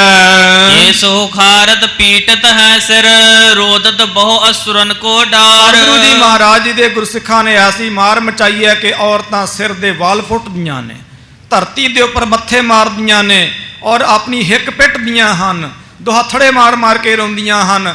ਐਸੀ ਗਰੀਬ ਨਵਾਜ ਮਹਾਰਾਜ ਜੀ ਦੇ ਗੁਰਸਿੱਖ ਕਿਆਮਤ ਬਣ ਕੇ ਉਭਰੇ ਹਨ। ਦੇਸ ਵਿਦੇਸ਼ਨ ਮੈਂ ਗੁਰ ਕੀਰਤ, ਬਿਸਤੀਰਤ ਜਨ ਚੰਦ ਆਕਾਸ਼। ਕਵੀ ਜੀ ਕਹਿੰਦੇ ਦੇਸ਼ਾਂ ਵਿਦੇਸ਼ਾਂ ਵਿੱਚ ਮਹਾਰਾਜ ਜੀ ਦੀ ਕੀਰਤੀ ਹੋ ਰਹੀ ਹੈ, ਜੈ ਜੈਕਾਰ ਹੋ ਰਹੀ ਹੈ ਕਿ ਕੋਈ ਐਸਾ ਫਕਰ ਵੀ ਹੈ, ਕੋਈ ਐਸਾ ਫਕੀਰ ਪੀਰ ਵੀ ਹੈ ਕਿ ਹਿੰਦੁਸਤਾਨ ਦੇ ਬਾਦਸ਼ਾਹ ਨੂੰ ਮੁਕਾਬਲਾ ਦੇ ਸਕੇ। ਜਾਨੀ ਪਰ ਲਰੈ ਨਿਤ ਸਾਹੋ, ਜੇ ਤੁਰਕਾ ਨਾ ਸਭ ਹੋਏ ਬਿਨਾਸ਼। ਉਸ ਵੇਲੇ ਸਾਰਿਆਂ ਨੇ ਜਾਣ ਲਿਆ ਕਿ ਜੇ ਸਤਿਗੁਰੂ ਸੱਚੇ ਪਾਤਸ਼ਾਹ ਜੀ ਮਹਾਰਾਜ ਔਰ ਮਹਾਰਾਜ ਜੀ ਦੇ ਮਰ ਜੀਵੜੇ ਸਿੱਖ ਨਿਤ ਹੀ ਇਹ ਜੰਗ ਯੁੱਧ ਅਪਣਾ ਲੈਣ ਤੇ ਦਿਨ ਦੂਰ ਨਹੀਂ, ਤੁਰਕੜਿਆਂ ਦਾ ਰਾਜ ਭਾਗ ਉਹਨਾਂ ਦੀ ਬਾਦਸ਼ਾਹੀ ਫਕੀਰੀ ਚ ਬਦਲ ਜਾਵੇਗੀ। ਕਰਤਾ ਪੁਰਖ ਗੁਰੂ ਹਰ ਗੋਬਿੰਦ, ਸਕਲ ਕਲਾ ਸਮਰੱਥ ਗੁਣ ਰਾਸ। ਸਤਿਗੁਰੂ ਜੀ ਮਹਾਰਾਜ ਕਰਤਾ ਪੁਰਖ ਵਾਹਿਗੁਰੂ ਜੀ ਕਾ ਸਰਗੁਣ ਸਵਰੂਪ ਹਨ, ਪ੍ਰਤੱਖ ਹਨ। ਸਤਿਗੁਰੂ ਜੀ ਮਹਾਰਾਜ ਸਰਬ ਕਲਾ ਸਮਰੱਥ ਹਨ ਔਰ ਵੱਡੀਆਂ ਜਾਰੀਆਂ ਕਰਾਮਾਤਾਂ ਦੇ ਮਾਲਿਕ ਹਨ। ਦਾਸਨ ਕੋ ਬਖਸ਼ੇ ਐਸ਼ਵਰਜੰ, ਅਰੈ ਸੋ ਧਰੈ ਮਰੈ ਦੁਖ ਗ੍ਰਾਸ। ਔਰ ਆਪਣੇ ਦਾਸਾਂ ਨੂੰ ਸੁਖ ਦੇਣ ਵਾਲੇ ਹਨ। ਮਹਾਰਾਜ ਜੀ ਦੇ ਘਰ ਦੇ ਨਾਲ ਜੋ ਅੜਦਾ ਹੈ ਉਹ ਨਿਸ਼ਚੈ ਹੀ ਤਲਵਾਰ ਦੇ ਅੜਨ ਦੇ ਨਾਲ ਝੜਨ ਵਰਗੀ ਗੱਲ ਹੈ। ਹੈ ਦਿਲ ਬਾਗ ਰਹਿਓ ਇੱਕ ਗੁਰ ਟਿਕ ਨਾਮ ਜਾਨ ਭਾਈ ਧਰ ਦੀਨ। ਇਸ ਤਰ੍ਹਾਂ ਮਹਾਰਾਜ ਜੀ ਦੇ ਪਾਸੋਂ ਗੁਲਬਾਗ ਜੋ ਹੈ ਸੁਹੇਲਾ ਘੋੜਾ, ਉਹ ਤਾਂ ਸ਼ਹੀਦ ਹੋ ਚੁੱਕਿਆ ਮੈਦਾਨੇ ਜੰਗ ਦੇ ਵਿੱਚ, ਤੇ ਸਿਰਫ ਦਿਲ ਬਾਗ ਬਚਿਆ ਹੈ, ਜਿਹਦਾ ਮਹਾਰਾਜ ਜੀ ਦੇ ਨਾਮ ਮਹਾਰਾਜ ਜੀ ਨੇ ਜਾਨ ਭਾਈ ਨਾਉ ਧਰਿਆ ਹੈ। ਬੇਗੁਲ ਬਾਗ ਸੁਹੇਲਾ ਕਹਿ ਜਿਸ ਸੋਰਣ ਬਿਖੈ ਪ੍ਰਾਣ ਤੇ ਹੀਨ। ਤੇ ਜਿਹੜਾ ਗੁਲਬਾਗ ਸੀ ਸੁਹੇਲਾ ਘੋੜਾ, ਉਹ ਤਾਂ ਮੈਦਾਨੇ ਜੰਗ ਵਿੱਚ ਪ੍ਰਾਣਹੀਣ ਭਾਵ ਸ਼ਹੀਦ ਹੋ ਚੁੱਕਿਆ ਹੈ। ਪਰਿਓ ਬ੍ਰਹ ਬਹੁਰੋ ਦੁਖ ਪ੍ਰਾਪਤ ਗੁਰ ਅੰਤਰ ਜਾਮੀ ਸਭ ਚੀਨ। ਇਸ ਕਰਕੇ ਜਾਨ ਭਾਈ ਘੋੜਾ ਜੋ ਹੈ ਉਹ ਸਾਧ ਸੰਗਤ ਜੀ ਨੇਤਰਾਂ ਚੋਂ ਹੰਝੂ ਵਹਾਉਂਦਾ ਹੈ। ਜਿਹੜੀ ਸੰਗਤ ਰੋਜ਼ ਕਥਾ ਸੁਣਦੀ ਹੈ ਉਹਨਾਂ ਨੂੰ ਪਤਾ ਹੋਵੇਗਾ, ਇਹ ਜਿਹੜੇ ਦੋ ਘੋੜੇ ਸੀਗੇ, ਇਹ ਇੱਕ ਗੁਰਸਿੱਖ ਸੀ ਕਾਬਲੀ, ਉਹਦਾ ਨਾਮ ਸੀ ਭਾਈ ਸੁਭਾਗਾ, ਵਡਭਾਗਾ ਵੀ ਨਾਮ ਆਉਂਦਾ। ਇਹ ਜਿਹੜਾ ਸਿੱਖ ਸੀ ਇਹ ਟਾਪੂਆਂ ਦੇ ਵਿੱਚ ਜਾ ਕੇ ਪਹਾੜੀ ਔਰ ਸਮੁੰਦਰੀ ਇਲਾਕਿਆਂ ਵਿੱਚ ਜਾ ਕੇ ਵਪਾਰ ਕਰਦਾ ਸੀ, ਵਪਾਰੀ ਸੀ ਇਹ ਸਿੱਖ। ਇਹਨੇ ਅਰਬ ਦੇ ਟਾਪੂਆਂ ਦੇ ਵਿੱਚੋਂ, ਸੋ ਸਮੁੰਦਰੀ ਇਲਾਕਿਆਂ ਦੇ ਵਿੱਚੋਂ ਸਮਝ ਲਓ, ਇਹ ਦੋ ਵਛੇਰੇ ਲੈ ਕੇ ਪਾਲੇ ਸਨ, ਤੇ ਇਹ ਦਰਿਆਈ ਘੋੜੇ ਸਨ ਅਸਲ ਵਿੱਚ, ਤੇ ਇਹਨਾਂ ਨੂੰ ਪਾਲਿਆ ਸੀਗਾ ਤੇ ਲੁਕੋ ਕੇ ਪਾਲਿਆ ਸੀ। ਇਸ ਨਸਲ ਦੇ ਦਰਿਆਈ ਘੋੜੇ ਸਾਧ ਸੰਗਤ ਜੀ ਕਿਧਰੇ ਹੀ ਮਿਲਦੇ ਸਨ, ਤੇ ਬਹੁਤ ਅਦਬ ਦੇ ਨਾਲ ਗੁਰੂ ਕੀ ਅਸਵਾਰੀ ਜਾਣ ਕੇ ਇਹਨੇ ਪਾਲਿਆ ਸੀ, ਤੇ ਕਦੀ ਅਸਵਾਰ ਨਹੀਂ ਸੀ ਹੁੰਦਾਗਾ ਕਿ ਮੇਰੇ ਸਤਿਗੁਰੂ ਸੱਚੇ ਪਾਤਸ਼ਾਹ ਜੀ ਮਹਾਰਾਜ ਇਹ ਤੇ ਅਸਵਾਰ ਹੋਣਗੇ। ਇਹ ਦੋਨੇ ਹੀ ਆਪਸ ਵਿੱਚ ਭਰਾ ਸਨ, ਇੱਕੋ ਮਾਂ ਦੇ ਢਿੱਡੋਂ ਇਹ ਜੰਮੇ ਸਨ, ਤੇ ਆਪਸ ਵਿੱਚ ਬਹੁਤ ਵੱਡਾ ਭਾਰੀ ਇਹਨਾਂ ਦਾ ਮੋਹ ਸੀ। ਜਦੋਂ ਇਹ ਦੋਨੇ ਘੋੜੇ, ਪਿਛਲੇ ਵਾਰੀ ਕਥਾ ਵੀ ਆਈ ਸੀ ਕਿ ਇੱਕ ਘੋੜਾ ਜਦੋਂ ਭਾਈ ਬਿਧੀ ਚੰਦ ਜੀ ਸਾਹਿਬ ਲੈ ਕੇ ਆਏ ਸਨ, ਤੇ ਦੂਸਰਾ ਘੋੜਾ ਸੀ ਅਨਾਜ ਨਹੀਂ ਸੀ ਗ੍ਰਹਿਣ ਕਰਦਾ ਕਿਸੇ ਪ੍ਰਕਾਰ ਦਾ। ਫਿਰ ਮਾਨ ਨੇ ਕਹਾ ਸੀ ਨਾ, ਜਾਨੀ ਕੋ ਜਾਨੀ ਸੇ ਮਿਲਾ ਦੋ, ਇਸ਼ਾਰੇ ਦੇ ਨਾਲ ਬਚਨ ਕਹੇ ਸਨ। ਉਹ ਇਵੇਂ ਇੱਕ ਘੋੜਾ ਜਿਹੜਾ ਹੈ ਮੈਦਾਨੇ ਜੰਗ ਵਿੱਚ ਸ਼ਹੀਦ ਹੋ ਚੁੱਕਿਆ, ਤੇ ਦੂਸਰਾ ਘੋੜਾ ਜਿਹੜਾ ਹੈ ਕੋਈ ਅੰਨ ਜਲ ਦਾਣਾ ਫੱਕਾ ਇਤਿਆਦਿਕ ਗ੍ਰਹਿਣ ਨਹੀਂ ਕਰਦਾ, ਮਸਾਲਾ ਇਤਿਆਦਿਕ ਲੂਣ ਇਤਿਆਦਿਕ ਕੁਛ ਵੀ ਭੋਜਨ ਨਹੀਂ ਉਹ ਗ੍ਰਹਿਣ ਕਰਦਾ ਹੈ, ਤੇ ਹਰ ਵੇਲੇ ਨੇਤਰਾਂ ਚੋਂ ਹੰਝੂ ਵਹਾਉਂਦਾ ਰਹਿੰਦਾ ਹੈ। ਆਏ ਨਿਕਟ ਉਪਦੇਸ਼ ਬਖਾਨਿਓ ਨਸਵਰ ਤਨ ਸਨੇਹ ਕਿਆ ਕੀਨ। ਉਸ ਵੇਲੇ ਮਹਾਰਾਜ ਜੀ ਨੇ ਘੋੜੇ ਦੇ ਕੋਲ ਆਣ ਕੇ ਘੋੜੇ ਨੂੰ ਉਪਦੇਸ਼ ਦਿੱਤਾ, ਘੋੜੇ ਨੂੰ ਸਿੱਖਿਆ। ਇਹ ਬੜੀ ਅਜੀਬ ਕਥਾ ਹੈ। ਘੋੜੇ ਨੂੰ ਸਿੱਖਿਆ ਦਿੱਤੀ ਔਰ ਕਿਹਾ ਕਿ ਭਾਈ ਪੁਰਖਾ, ਅਖੇ ਇਹ ਸਰੀਰ ਨਾਸ਼ਮੰਤ ਨੇ, ਕਿਉਂ ਮੋਹ ਕਰਦਾ ਹੈ? ਨਿਸ਼ਚੈ ਵਿਚਰਨ ਹੈ ਇਸ ਕੇਰਾ ਬਿਨ ਸੰਸੈ ਮਨ ਲਿਹੋ ਪਛਾਨ। ਔਰ ਕਿਹਾ ਕਿ ਨਿਸ਼ਚੈ ਹੀ ਸਰੀਰ ਜਿਹੜੇ ਨੇ ਵਿਛੜਦੇ ਹਨ, ਤੇ ਇਹ ਸ਼ੰਕਾ ਨਾ ਕਰ ਆਪਣੇ ਮਨ ਵਿੱਚ, ਇਸ ਗੱਲ ਨੂੰ ਚੰਗੀ ਤਰ੍ਹਾਂ ਪਛਾਣ ਲੈ। ਜਿਸ ਕੋ ਰੂਪ ਰੰਗ ਕੁਛ ਨਾਹੀ ਚੇਤਨ ਸੱਤਾ ਸਤ ਸੋ ਜਾਨ। ਔਰ ਕਿਹਾ ਜਿਹਦਾ ਕੋਈ ਰੂਪ ਨਹੀਂ, ਰੰਗ ਨਹੀਂ, ਢੰਗ ਨਹੀਂ, ਉਸ ਅਕਾਲ ਪੁਰਖ ਵਾਹਿਗੁਰੂ ਜੀ ਨੂੰ ਆਪਣੀ ਸੱਤਾ ਚੇਤਨ ਜਾਣ ਭਾਈ। ਮਨੁਖ ਨ ਪਸ਼ੂ ਨ ਪੰਛੀ ਪੰਨੰਗ ਕੋ ਆਕਾਰ ਸੋ ਨਹੀਂ ਮਹਾਨ। ਔਰ ਕਿਹਾ ਕਿ ਉਹ ਸੱਤਾ ਜੋ ਹੈ, ਉਹ ਪਰਮ ਜੋਤ ਜੋ ਹੈ, ਨਾ ਮਨੁੱਖ ਹੈ, ਨਾ ਪਸ਼ੂ ਹੈ, ਤੇ ਨਾ ਪੰਨੰਗ ਸਾਬੇ ਇਤਿਆਦਿਕ ਢਿੱਡ ਘਸੌਣੀਆਂ ਜੂਨਾਂ ਹਨ। ਉਹ ਕੋਈ ਆਕਾਰ ਨਹੀਂ, ਉਹ ਤੇ ਸਰਬ ਵਿਆਪੀ ਹੈ। ਸੋ ਸਰੂਪ ਤੂੰ ਆਪਣੋ ਲਖ ਕੈ ਬ੍ਰਹ ਸੰਕਟ ਕੋ ਕਰੀਐ ਹਾਨ। ਔਰ ਕਿਹਾ ਕਿ ਉਹਨੂੰ ਆਪਣਾ ਨਿਜ ਸਰੂਪ ਜਾਣ। ਇਸ ਕਰਕੇ ਬਿਰਹੋ ਦਾ ਸੰਕਟ, ਵਿਛੋੜੇ ਦਾ ਦੁੱਖ ਜਿਹੜਾ ਹੈ, ਇਹਦਾ ਬਹੁਤਾ ਜ਼ਿਆਦਾ ਤੂੰ ਮਹਿਸੂਸ ਨਾ ਕਰ। ਏਮ ਕੈ ਸਤਿਗੁਰ ਨੇ ਕਰ ਫੇਰਾ ਮੁਖ ਲੋਚਨ ਸਿਰ ਗਰੀਵਾ ਇਸ ਪੀਠ। ਤਰ੍ਹਾਂ ਮਹਾਰਾਜ ਜੀ ਨੇ ਇਹਨੂੰ ਉਪਦੇਸ਼ ਦਿੱਤਾ ਹੈ, ਤੇ ਇਹਦੇ ਮੁਖ ਦੇ ਉੱਪਰ, ਗਰਦਨ ਦੇ ਉੱਪਰ, ਪਿੱਠ ਦੇ ਉੱਪਰ ਮਹਾਰਾਜ ਜੀ ਨੇ ਆਪਣਾ ਕਰ ਕਮਲ ਧਰਿਆ ਹੈ। ਤਦਖਿਨ ਆਤਮ ਗਿਆਨ ਭਇਓ ਹੈ ਹੇਰਿਓ ਜਬੈ ਕਿਰਪਾ ਕੀ ਡੀਠ। ਕਹਿੰਦੇ ਇਸ ਪ੍ਰਕਾਰ ਤਤ ਛੇਨੀ ਨੂੰ ਗਿਆਨ ਹੋ ਗਿਆ। ਪਸ਼ੂਆਂ ਨੂੰ ਗਿਆਨ, ਜੀ ਹਾਂ ਭਾਈ, ਪਸ਼ੂਆਂ ਨੂੰ ਵੀ ਗਿਆਨ। ਜੇ ਮਨੁੱਖ ਅਗਿਆਨੀ ਹੋ ਸਕਦੇ ਨੇ, ਫਿਰ ਪਸ਼ੂ ਕਿਉਂ ਨਹੀਂ ਗਿਆਨੀ ਹੋ ਸਕਦੇਗੇ? ਗੁਰੂ ਨਾਨਕ ਦੇਵ ਜੀ ਮਹਾਰਾਜ ਜੀ ਦੀ ਜੀਵਨ ਦੀ ਇੱਕ ਕਥਾ ਹੁੰਦੀ ਹੈ, ਕਾਕ ਪਸੁੰਡ ਦੀ ਕਥਾ। ਕਦੇ ਚਿੱਤ ਕਰੇ ਤੇ ਉਸ ਕਥਾ ਨੂੰ ਜ਼ਰੂਰ ਪੜੋ।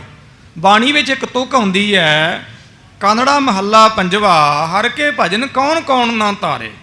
ਖਗ ਤਨ, ਮ੍ਰਿਗ ਤਨ, ਮੀਨ ਤਨ, ਬ੍ਰਾਹ ਤਨ, ਸਾਗਰ ਉਤਰੇ ਪਾਰੇ। ਰਹਾਓ ਦੇਵ ਕੁਲ, ਦੈਂਤ ਕੁਲ, ਜਖ ਕਿੰਨਰ ਨਰ, ਤਿੰਨ ਕੇ ਕੁਲ ਉਦਾਰੇ।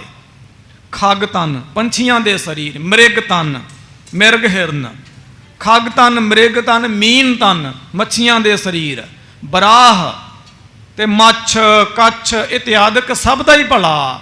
ਸਾਧ ਸੰਗਤ ਜੀ ਹੋ ਜਾਂਦਾ ਜਾਨਵਰਾਂ ਦਾ ਵੀ ਉਧਾਰ, ਹੋ ਜਾਂਦਾ ਕੁੱਕਰਾਂ ਦਾ ਵੀ। ਬਾਣੀ ਚ ਆਉਂਦਾ कबीर बैसनो की कूकर भली साकत की बुरी माए।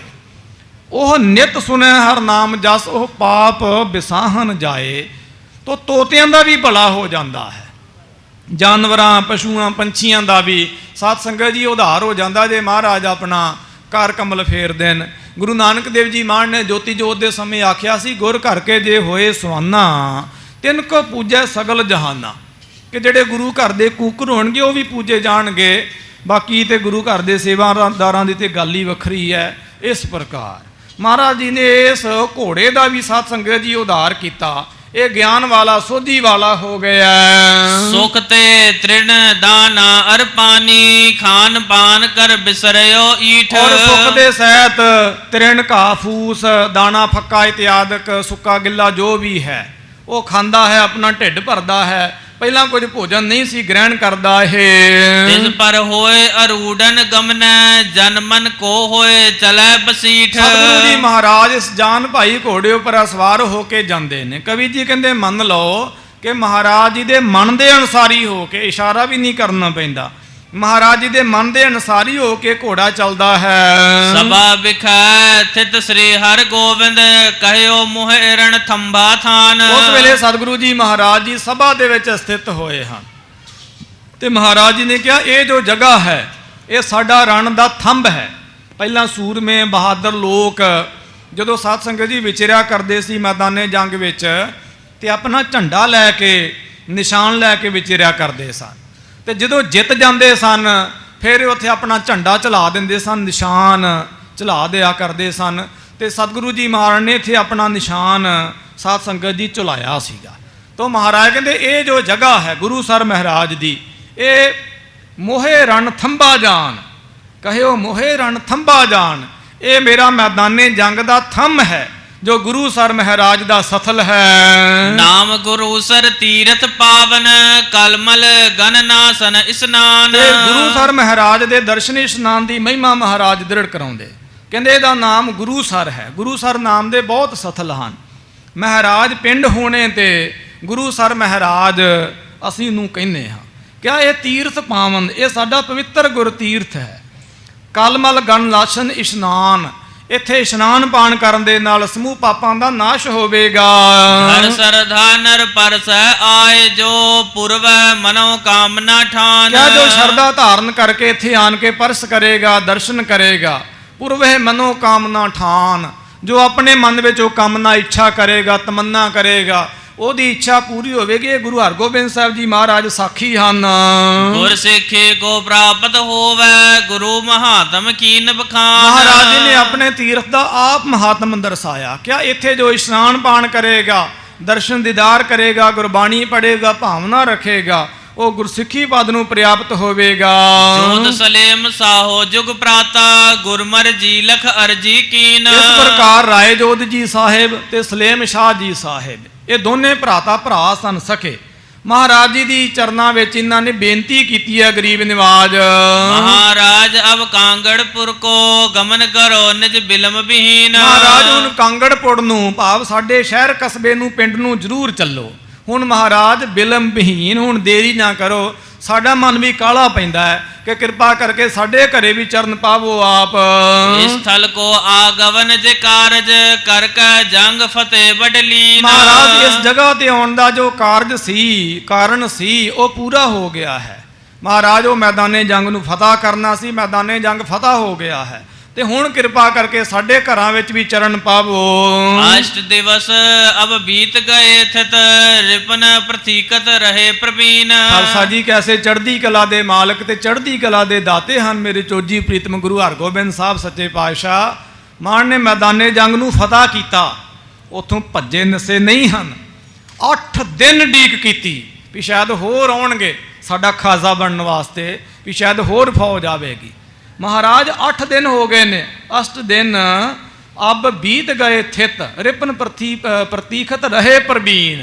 8 दिन बतीत हो गए ने, तुसी दुश्मनां दी उडीक करदे हो, हुण तक कोई नहीं बौड़िया, ते हुण किन्ने आउणा है महाराज। साहो जहां महिमा तुम लख कर, हटक रहियो होए जानी जाए। महाराज ये गल जानी जाती है कि हिंदुस्तान दा बादशाह शाहजहान जिहड़ा है ਉਹ ਵੀ ਤੁਹਾਨੂੰ ਸਜਦੇ ਕਰਦਾ ਹੋਵੇਗਾ ਲਾਹੌਰ ਦਾ ਸ਼ਾਹੀ ਕਿਲੇ ਵਿੱਚੋਂ ਅਕਾਲ ਤਖਤ ਸਾਹਿਬ ਵੱਲ ਮੂੰਹ ਕਰਕੇ। ਮਹਾਰਾਜ ਉਹਨੇ ਵੀ ਹਾਰ ਕਬੂਲ ਕਰ ਲਈ ਹੈ। ਬੈਰ ਵਿਸਾਰ ਸ਼ਾਂਤ ਮਨ ਕੀਨਸ ਜਾਂ ਤੇ ਲਸਕਰ ਨੈ ਚੜ ਆਏ। ਔਰ ਕਿਹਾ ਕਿ ਬਹੁਤ ਵੱਡਾ ਭਾਰੀ ਵੈਰ ਜੋ ਹੈ ਭੁਲਾ ਲਿਆ ਹੈ ਤੇ ਆਪਣਾ ਹਿਰਦਾ ਤੁਹਾਡੇ ਪ੍ਰਤੀ ਸ਼ੁੱਧ ਕਰ ਲਿਆ, ਸਾਨੂੰ ਮਹਿਸੂਸ ਹੋ ਰਿਹਾ ਹੈ। ਨਾਹੇ ਤਾਂ ਅਬ ਲਓ ਕਈ ਹਜ਼ਾਰ ਹੋ ਫਿਰੇ ਹੁਤੇ ਜੋ ਦਾ ਸਮੁਦਾਏ। ਔਰ ਕਿਹਾ ਕਿ ਨਹੀਂ ਤੇ ਹੁਣ ਤੱਕ ਹਜ਼ਾਰਾਂ ਹੀ ਸੂਰਮੇ ਇੱਥੇ ਆ ਗਏ ਹੁੰਦੇ ਦੁਬਾਰਾ, ਫਿਰ ਯੁੱਧ ਮਚਿਆ ਹੁੰਦਾ, ਹੁਣ ਮਹਾਰਾਜ ਲੱਗਦਾ ਕਿਸੇ ਨੇ ਆਉਣਾ ਨਹੀਂ ਹੈ। ਸੈਨਾ ਮਰਦ ਹੋਤ ਸੰਗਰਾਮੋ ਤੁਮ ਪ੍ਰਤਾਪ ਤੇ ਦੇਤ ਖਪਾਏ। ਔਰ ਕਿਹਾ ਕਿ ਸੈਨਾ ਮਰਦੀ ਇੱਥੇ, ਫਿਰ ਇੱਥੇ ਮੌਤ ਦਾ ਸਾਇਆ ਹੁੰਦਾ, ਤੁਹਾਡੇ ਪ੍ਰਤਾਪ ਦੇ ਨਾਲ ਤੁਹਾਡੇ ਸਿੱਖ ਤੁਰਕੜਿਆਂ ਨੂੰ ਵੱਢ ਟੁੱਕ ਰਹੇ ਹੁੰਦੇ, ਪਰ ਮਹਾਰਾਜ ਉਹ ਸਭ ਕੁਝ ਨਹੀਂ ਹੋਣਾ ਹੈ ਹੁਣ। ਜੋ ਭਰਾਤਨ ਕੀ ਸਰਦਾ ਲਖ ਕਰ ਭਏ ਪ੍ਰਸੰਨ ਬਿਲੰਦ ਕਿਰਪਾਲ। ਇਸ ਤਰ੍ਹਾਂ ਸਤਿਗੁਰੂ ਸੱਚੇ ਪਾਤਸ਼ਾਹ ਜੀ ਮਹਾਰਾਜ ਦੋਨਾਂ ਭਰਾਵਾਂ ਦੀ ਸ਼ਰਧਾ ਜਾਣ ਕੇ ਮਹਾਰਾਜ ਤਰੁੱਠੇ ਹਨ, ਪ੍ਰਸੰਨਤਾ ਦੇ ਘਰ ਵਿੱਚ ਆਏ ਹਨ। ਚਲੈ ਤੁਮਾਰੇ ਪੁਰ ਇੱਕ ਬਾਰ ਹੈ ਰਹਿ ਕਿਤਕ ਦਿਨ ਮਿਲਨ ਵਿਸਾਲ। ਮਹਾਰਾਜ ਕਹਿਣ ਲੱਗੇ ਭਾਈ ਫਿਕਰ ਨਾ ਕਰੋ, ਆਖੇ ਜ਼ਰੂਰ ਤੁਹਾਡੇ ਘਰ ਇੱਕ ਵਾਰੀ ਜ਼ਰੂਰ ਜਾਵਾਂਗੇ, ਤੁਹਾਡੇ ਸ਼ਹਿਰ ਤੁਹਾਡੇ ਪਿੰਡ ਦੇ ਵਿੱਚ, ਤੇ ਕੁਛ ਦਿਨ ਉੱਥੇ ਰਹਿ ਕੇ ਤੁਹਾਡੇ ਪਾਸ ਬਤੀਤ ਕਰਾਂਗੇ, ਫਿਕਰ ਨਾ ਕਰੋ। ਏਵ ਕਹਿ ਗਮਨ ਕੀਨ ਤਿਨ ਕੇਰਾ ਬਸੇ ਤਹਾਂ ਜੋ ਜਾਮਨ ਟਾਲ। ਇਸ ਤਰ੍ਹਾਂ ਮਹਾਰਾਜ ਜੀ ਨੇ ਇੱਕ ਰਾਤ ਉੱਥੇ ਹੋਰ ਬਤੀਤ ਕੀਤੀ ਹੈ ਮੇਰੇ ਚੋਜੀ ਪ੍ਰੀਤਮ ਸਤਿਗੁਰੂ ਨੇ। ਪ੍ਰਾਤ ਭਏ ਤੇ ਦੁੰਧਬ ਬਾਜਿਓ ਪਰੇ ਹਯਨ ਪਰ ਜੀਨ ਉਤਾਲ। ਸਵੇਰ ਹੋਈ ਹੈ ਨਿਤਨੇਮ ਉਪਰੰਤ, ਪ੍ਰਾਤ ਦਾ ਮਤਲਬ ਹੁੰਦਾ ਸੂਰਜ ਚੜ੍ਹਨਾ। ਸੂਰਜ ਚੜ੍ਹੇ ਨਿਤਨੇਮ ਤੋਂ ਬਾਅਦ ਗੁਰਸਿੱਖਾਂ ਨੇ ਕੂਚ ਦਾ ਨਗਾਰਾ ਵਜਾਇਆ ਹੈ, ਤੇ ਗੁਰਸਿੱਖਾਂ ਨੇ ਸੋ ਨਗਾਰਾ ਸੁਣ ਕੇ, ਨਗਾਰਚੀ ਦਾ ਨਗਾਰਾ ਸੁਣ ਕੇ ਤੇ ਘੋੜਿਆਂ ਦੇ ਉੱਪਰ ਕਾਠੀਆਂ ਪਾਈਆਂ ਸਨੱਧਬੱਧ ਹੋਏ ਹਨ। ਤੁਰੰਗ ਜਾਨ ਭਾਈ ਪਰ ਸੁੰਦਰ ਸੁਵਰਨ ਜੁਟਤ ਜੀਨ ਤਬ ਪਾਏ। ਉਸ ਵੇਲੇ ਸਤਿਗੁਰੂ ਜੀ ਮਹਾਰਾਜ ਜੀ ਨੇ ਜਾਨ ਭਾਈ ਘੋੜਾ, ਭਾਵ ਦਿਲਬਾਗ ਜਿਹਦਾ ਨਾਮ ਸੀ, ਮਹਾਰਾਜ ਜੀ ਨੇ ਉਹਦਾ ਨਾਮ ਜਾਨ ਭਾਈ ਰੱਖਿਆ ਹੈ। ਭਾਈ ਜਾਨ ਜਿਹਨੂੰ ਕਹਿ ਲੋ। ਮਹਾਰਾਜ ਘੋੜਿਆਂ ਨੂੰ ਵੀ ਬਹੁਤ ਵੱਡਾ ਭਾਰੀ ਪਿਆਰ ਕਰਿਆ ਕਰਦੇ ਸਨ ਅਥਾ। ਜਿਹੜਾ ਸਿੰਘ ਘੋੜੇ ਦੇ ਸਵਾਰੀ ਸਿੱਖਦਾ, ਦਸਮ ਮਹਾਰਾਜ ਦੀ ਬਾਣੀ ਪੜ੍ਹਦਾ, ਸ਼ਸਤਰਧਾਰੀ ਹੁੰਦਾ, ਦਮਾਲਾ ਸਜਾਉਂਦਾ ਨਾ, ਦਸਵੇਂ ਪਾਤਸ਼ਾਹ ਮਹਾਰਾਜ ਅੱਛਾ ਕਰਕੇ ਉਹਦੇ ਤੇ ਪ੍ਰਸੰਨ ਹੁੰਦੇ ਨੇ ਖਾਲਸਾ ਜੀ। ਜਿਹੜਾ ਪੁਰਾਤਨ ਸਨਾਤਨ ਗੁਰੂ ਕੀ ਮਰਜ਼ਾਦਾ ਨੂੰ ਆਪਣੇ ਜੀਵਨ ਵਿੱਚ ਲਾਗੂ ਕਰਦਾ, ਜਿੰਨੂੰ ਵੀ ਅੱਜ ਤੱਕ ਮਹਾਰਾਜ ਦੇ ਦਰਸ਼ਨ ਹੋਏ ਨੇ, ਇਹਨੂੰ ਪੁਰਾਤਨ ਬਾਣੇ ਵਿੱਚ ਹੀ, ਬਾਣੀ ਬਾਣੇ ਦੇ ਸਮੇਤ ਹੀ ਦਰਸ਼ਨ ਹੋਏ ਨੇ। ਪੰਥ ਦਾ ਪੁਰਾਤਨ ਬਾਣਾ ਸਾਨੂੰ ਸੰਭਾਲ ਕੇ ਰੱਖਣਾ ਚਾਹੀਦਾ, ਐਸੀਆਂ ਪਰੰਪਰਾਵਾਂ ਜਿਨ੍ਹਾਂ ਕਰਕੇ ਮਹਾਰਾਜ ਦਾ ਖੁਸ਼ਾ ਮਿਲਦਾ। ਮਹਾਰਾਜ ਘੋੜੇ ਤੇ ਸਵਾਰ ਹੋਏ ਨੇ, ਸਨੱਧਬੱਧ ਹੋਇਆ ਘੋੜਾ, ਉਹਦੇ ਤੇ ਕਾਠੀ ਪਈ ਹੈ, ਸੋਨੇ ਦੀ ਕਾਠੀ ਹੈ, 1.25 ਲੱਖ ਰੁਪਏ ਦੀ ਬਣੀ ਹੋਈ। ਸਭ ਭੂਖਨ ਪੈ ਰਾਵਨ ਕੀਨੇ ਕਰਿਓ ਸਿੰਗਾਰਨ ਰੁਚਰ ਬਨਾਏ। ਇਸ ਪ੍ਰਕਾਰ ਉਹਦੇ ਤੇ ਆ ਭੂਖਣ ਗਹਿਣੇ ਸਜਾਏ, ਬੜਾ ਸ਼ਿੰਗਾਰਿਆ ਹੈ ਗੁਰੂ ਮਹਾਰਾਜ ਜੀ ਦੇ ਗੁਰਸਿੱਖਾਂ ਨੇ ਸ਼ੌਂਕ ਦੇ ਨਾਲ। ਸ੍ਰੀ ਹਰਿ ਗੋਬਿੰਦ ਵਸਤਰ ਸ਼ਾਸਤਰ ਸੁਭ ਸਜਤ ਵਿਭੂਖਨ ਤਨ ਸਮੁਦਾਏ। ਸਤਿਗੁਰੂ ਜੀ ਮਹਾਰਾਜ ਵੀ ਆਪਣੇ ਸਰੀਰ ਤੇ ਵਸਤਰ ਸ਼ਸਤਰ ਸਜਾ ਕੇ ਐਨ ਸਨੱਧਬੱਧ ਮਹਾਬਲੀ ਯੋਧੇ, ਆਤਰਥੀ ਸੂਰਮੇ, ਮਹਾਨ ਤਪਸਵੀ ਗਰੀਬ ਨਿਵਾਜ ਮਹਾਰਾਜ ਜੀ ਦੀ ਬੜੀ ਪਿਆਰੀ ਸ਼ੋਭਾ ਹੈ। ਮੇਰੇ ਲਾਲਣ ਕੀ ਸ਼ੋਭਾ ਸਦ ਨਵਤਨ, ਸਦਾ ਹੀ ਨਵੀ, ਸਦ ਨਵਤਨ ਮਨ ਰੰਗੀ ਸ਼ੋਭਾ, ਮਨ ਨੂੰ ਭਾਉਣ ਵਾਲੀ ਸ਼ੋਭਾ ਹੈ। ਭਏ ਅਰੂੜਨ ਗਮਨ ਕੀਨ ਤਵ ਚੜੀ ਬਾਹਨੀ ਦੁੰਧਬ ਵਾਏ। ਇਸ ਤਰ੍ਹਾਂ ਮਹਾਰਾਜ ਅਰੂੜ ਅਸਵਾਰ ਹੋਏ ਨੇ ਤੇ ਚਾਲਾਂ ਮਾਰਿਆ, ਨਾਲ ਮਹਾਰਾਜ ਜੀ ਦੇ ਫੌਜ ਹੈ ਤੇ ਨਗਾਰੇ ਵੱਜਦੇ ਜਾਂਦੇ ਨੇ। ਮਹਾਰਾਜ ਕਿੱਥੇ ਪਹੁੰਚੇ ਨੇ ਇਹ ਤੇ ਹੁਣ ਕੱਲ ਨੂੰ ਹੀ ਆਪਾਂ ਨੂੰ ਸਮੇਂ ਸਿਰ ਪਹੁੰਚਣ ਤੇ ਹੀ ਪਤਾ ਲੱਗੇਗਾ। ਇਸ ਪ੍ਰਕਾਰ ਚੋਜੀ ਪ੍ਰੀਤਮ ਸਤਿਗੁਰਾਂ ਨੇ ਮੈਦਾਨੇ ਜੰਗ ਨੂੰ ਫਤਹ ਕੀਤਾ, ਗੁਰੂ ਸਰ ਮਹਾਰਾਜ ਨੂੰ ਵਰ ਦਿੱਤੇ, ਰਣ ਥੰਭਾ ਆਖਿਆ, ਤੇ ਮਹਾਰਾਜ ਇੱਥੋਂ ਅੱਗੇ ਨਥਾਣੇ ਪਹੁੰਚਦੇ ਨੇ, ਨਾਥਾਂ ਦੀ ਜਗ੍ਹਾ ਦੇ। ਬੜੀ ਪਿਆਰੀ ਮਹਾਰਾਜ ਜੀ ਦੀ ਰਹੱਸਮਈ ਕਥਾ ਕੱਲ ਦੇ ਦੀਵਾਨਾਂ ਵਿੱਚ ਸਮੇਂ ਸਿਰ ਪੁੱਜ ਕੇ ਆਪਾਂ ਸਾਰੇ ਵੀ ਸਰਵਣ ਕਰਾਂਗੇ। ਗੁਰੂ ਗਰੀਬ ਨਿਵਾਜ ਗੁਰਦਸਵੇਂ ਪਾਤਸ਼ਾਹ ਚੋਜੀ ਪ੍ਰੀਤਮ ਸਤਿਗੁਰੂ ਦਸ਼ਮੇਸ਼ ਪਿਤਾ ਮਹਾਰਾਜ ਜੀ ਦੇ ਲਾਡਲੇ ਪੁੱਤਰ, ਲਾਡੋ ਰਾਣੀਆਂ ਧੀਆਂ, ਬੇਅੰਤ ਮਾਈ ਭਾਈ, ਬਿਰਧ ਬਾਲਕ, ਦੇਸ਼ਾਂ ਵਿਦੇਸ਼ਾਂ ਪ੍ਰਦੇਸ਼ਾਂ ਵਿੱਚੋਂ ਆਪਣੇ ਪਿਤਾ ਗੁਰਦੇਵ ਦੀ ਜਨਮ ਸਥਲੀ ਤੇ ਨਤਮਸਤਕ ਹੋਣ ਵਾਸਤੇ ਆਏ ਹੋ। ਸਭ ਨੂੰ ਜੀਓ ਆਇਆ ਭਾਈ। ਸਭ ਦੇ ਵਾਸਤੇ ਹਰ ਪ੍ਰਕਾਰ ਦੀ ਜਾਣ ਆਉਣ, ਰਹਿਣ, ਖਾਣ ਪੀਣ, ਪਹਿਰਾਣ ਦਾ ਇੰਤਜ਼ਾਮ ਹੈ। ਲਾਹਾ ਲਵੋ, ਅੰਮ੍ਰਿਤ ਵੇਲੇ ਆਓ, ਗੁਰਬਾਣੀ ਪੜ੍ਹੋ, ਭਜਨ ਕਰੋ, ਬੰਦਗੀ ਕਰੋ। ਥੋੜਾ ਕੀਤਾ ਹੋਇਆ ਜਪ ਤਪ ਵੀ ਇੱਥੇ ਵਿਸ਼ੇਸ਼ ਫਲੀਭੂਤ ਹੁੰਦਾ ਹੈ। ਮਹਾਰਾਜ ਜੀ ਦੀ ਗੁਰਬਾਣੀ, ਕਥਾ, ਕੀਰਤਨ, ਭਜਨ ਬੰਦਗੀ ਦਾ, ਸੇਵਾ ਦਾ ਲਾਹਾ ਲਓ ਮਨ ਕਰਕੇ, ਤਨ ਕਰਕੇ। ਬੀਬੀਆਂ, ਭੈਣਾਂ, ਮਾਤਾਵਾਂ, ਬੱਚੀਆਂ, ਗੁਰਦਸਵੇਂ ਪਾਤਸ਼ਾਹ ਮਹਾਰਾਜ ਦੀਆਂ ਧੀਆਂ ਲੰਗਰ ਵਿੱਚ ਜਾ ਕੇ ਜੂਠੇ ਭਾਂਡੇ ਮਾਂਜਣ, ਪ੍ਰਸ਼ਾਦਾ ਪਾਣੀ ਤਿਆਰ ਕਰਨ, ਗੁਰਸਿੱਖ ਵਰਤਾਉਣ, ਸਫਾਈਆਂ ਕਰਨ। ਇਹ ਤੁਹਾਡਾ ਆਪਣਾ ਘਰ ਹੈ, ਕਿਸੇ ਨੇ ਸੇਵਾ ਕਰਨ ਵਾਸਤੇ ਨਹੀਂ ਕਹਿਣਾ। ਆਪ ਮਹਾਰਾਜ ਜੀ ਦੀ ਤਨ ਕਰਕੇ ਸੇਵਾ ਕਰੋ, ਮਨ ਕਰਕੇ ਸੇਵਾ ਕਰੋ ਔਰ ਧਨ ਕਰਕੇ ਆਪੋ ਆਪਣੇ ਮਾਮਲੇ। ਨਿਹੰਗ ਸਿੰਘ ਦਸਵੰਧ ਨਹੀਂ ਮਾਮਲਾ ਕਹਿੰਦੇ ਨੇ, ਉਗਰਾਹੀ ਨਹੀਂ ਮਾਮਲਾ ਕਹਿੰਦੇ ਨੇ। ਪੁਰਾਣੇ ਸਰਦਾਰ ਲੋਕ ਤਖਤਾਂ ਨੂੰ, ਸੁਲਤਾਨਾਂ ਨੂੰ, ਪਾਤਸ਼ਾਹਾਂ ਨੂੰ ਮਾਮਲਾ ਹਾਜ਼ਰ ਕਰਿਆ ਕਰਦੇ ਸਨ। ਅਸੀਂ ਸਾਰੇ ਗੁਰੂ ਕੇ ਬਖਸ਼ੇ ਹੋਏ ਸਰਦਾਰ ਹਾਂ ਤੇ ਆਪੋ ਆਪਣਾ ਮਾਮਲਾ ਇਨ ਬਿਨ ਇਮਾਨਦਾਰੀ ਨਾਲ ਘੱਟੋ ਘੱਟ 10ਵਾਂ ਹਿੱਸਾ ਮਹਾਰਾਜ ਜੀ ਦੇ ਦਰਬਾਰ ਤਖਤ ਵਿੱਚ ਹਾਜ਼ਰੀ ਭਰੋ, ਹਾਜ਼ਰ ਕਰੋ ਤੇ ਰਸੀਦ ਜ਼ਰੂਰ ਬਰ ਜ਼ਰੂਰ ਉਹਦੀ ਪ੍ਰਾਪਤ ਕਰੋ। ਸਭ ਨੂੰ ਜੀਓ ਆਇਆ। ਗੁਰ 10ਵੇਂ ਪਾਤਸ਼ਾਹ ਮਹਾਰਾਜ ਜੀ ਦੇ ਘਰੋਂ ਦਰੋਂ ਸਾਦੇ ਨਿਵਾਜੇ ਗੁਰਸਿੱਖ ਗਰੀਬ ਨਿਵਾਜ ਮਹਾਰਾਜ ਜੀ ਦੇ ਪਿਆਰੇ ਗੁਰਸਿੱਖ ਸਰਦਾਰ ਅਵਤਾਰ ਸਿੰਘ ਜੀ ਹਿੱਤ ਗੁਰ 10ਵੇਂ ਪਾਤਸ਼ਾਹ ਮਹਾਰਾਜ ਜੀ ਨੇ ਆਪਣੇ ਤਖਤ ਅਸਥਾਨ ਦੀ ਜਿਨ੍ਹਾਂ ਨੂੰ ਸੇਵਾ ਬਖਸ਼ੀ ਹੈ, ਬੇਸਿਕ ਰੂਪ ਦੇ ਵਿੱਚ ਉਹ ਦਿੱਲੀ ਦੇ ਵਿੱਚ ਸੇਵਾ ਨਿਭਾਉਂਦੇ ਨੇ। ਭਾਵੇਂ ਸਮੁੱਚੇ ਸਤਿਗੁਰੂ ਜੀ ਮਹਾਰਾਜ ਜੀ ਦੇ ਅਸਥਾਨ ਆਪਣੇ ਆਪ ਦੇ ਵਿੱਚ ਬੜਾ ਵੱਡਾ ਰਹੱਸ ਰੱਖਦੇ ਨੇ, ਪਰ ਜਿਹਨੂੰ ਉਹ ਜਿਵੇਂ ਮੁਸਲਮਾਨਾਂ ਵਿੱਚ ਜਾਂ ਉਹ ਬਾਈਬਲ ਵਿੱਚ ਲਿਖਿਆ ਨਾ ਕਿ ਖੁਦਾ ਨੇ ਚੁਣਿਆ, ਅੱਲਾਹ ਪਾਕ ਨੇ ਚੁਣਿਆ, ਬਸ ਇਸ ਪ੍ਰਕਾਰ ਹੀ ਹੈ। ਜਿਹਨੂੰ ਗੁਰ 10ਵੇਂ ਪਾਤਸ਼ਾਹ ਮਹਾਰਾਜ ਆਪਣੀ ਸੇਵਾ ਵਾਸਤੇ ਆਪ ਚੁਣਦੇ ਨੇ ਤਾਂ ਉਹਨੂੰ ਹੀ ਮਹਾਰਾਜ ਜੀ ਦੀ ਸੇਵਾ ਪ੍ਰਾਪਤ ਹੁੰਦੀ ਹੈ।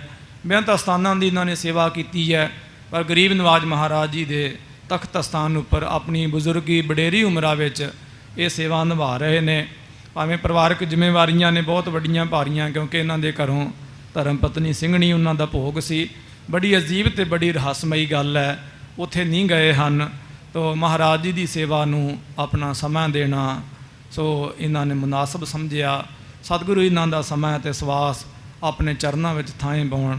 ਸਰਦਾਰ ਇੰਦਰਜੀਤ ਸਿੰਘ ਜੀ ਇਹਨਾਂ ਦੀ ਸਮੁੱਚੀ ਟੀਮ, ਸਮੁੱਚੀ ਪ੍ਰਬੰਧਕ ਕਮੇਟੀ, ਸਮੁੱਚੇ ਮੈਂਬਰ ਸਾਹਿਬਾਨ ਬੇਅੰਤ ਗੁਰੂ ਕੇ ਗੁਰਸਿੱਖ ਹਾਜ਼ਰੀਆਂ ਭਰਦੇ ਨੇ ਔਰ ਗੌਰ ਨਾਲ ਕਥਾ ਸੁਣਦੇ ਹਨ ਸਾਰੇ। ਪਿਛਲੇ ਦਿਨੀ ਉਹ ਘੋੜੇ ਦੀ ਗੱਲ ਚੱਲੀ, ਕਥਾ ਤੋਂ ਬਾਅਦ ਮੈਨੂੰ ਬੁਲਾਇਆ ਤੇ ਮੈਂ ਗਿਆ ਤੇ ਕਹਿੰਦੇ ਇੱਕ ਘੋੜਾ ਤੇ ਸ਼ਹੀਦ ਹੋ ਗਿਆ। ਅਵਤਾਰ ਸਿੰਘ ਜੀ ਹਿੱਤ ਕਹਿੰਦੇ ਇੱਕ ਘੋੜਾ ਤੇ ਸ਼ਹੀਦ ਹੋ ਗਿਆ ਤੇ ਦੂਜਾ ਘੋੜਾ ਮਹਾਰਾਜ ਨੇ ਰੱਖਿਆ ਤੇ ਘੋੜਾ ਦਿੱਤਾ ਕਿਹੜਾ ਹਸਨ ਖਾਂ ਦੂਤ ਨੂੰ।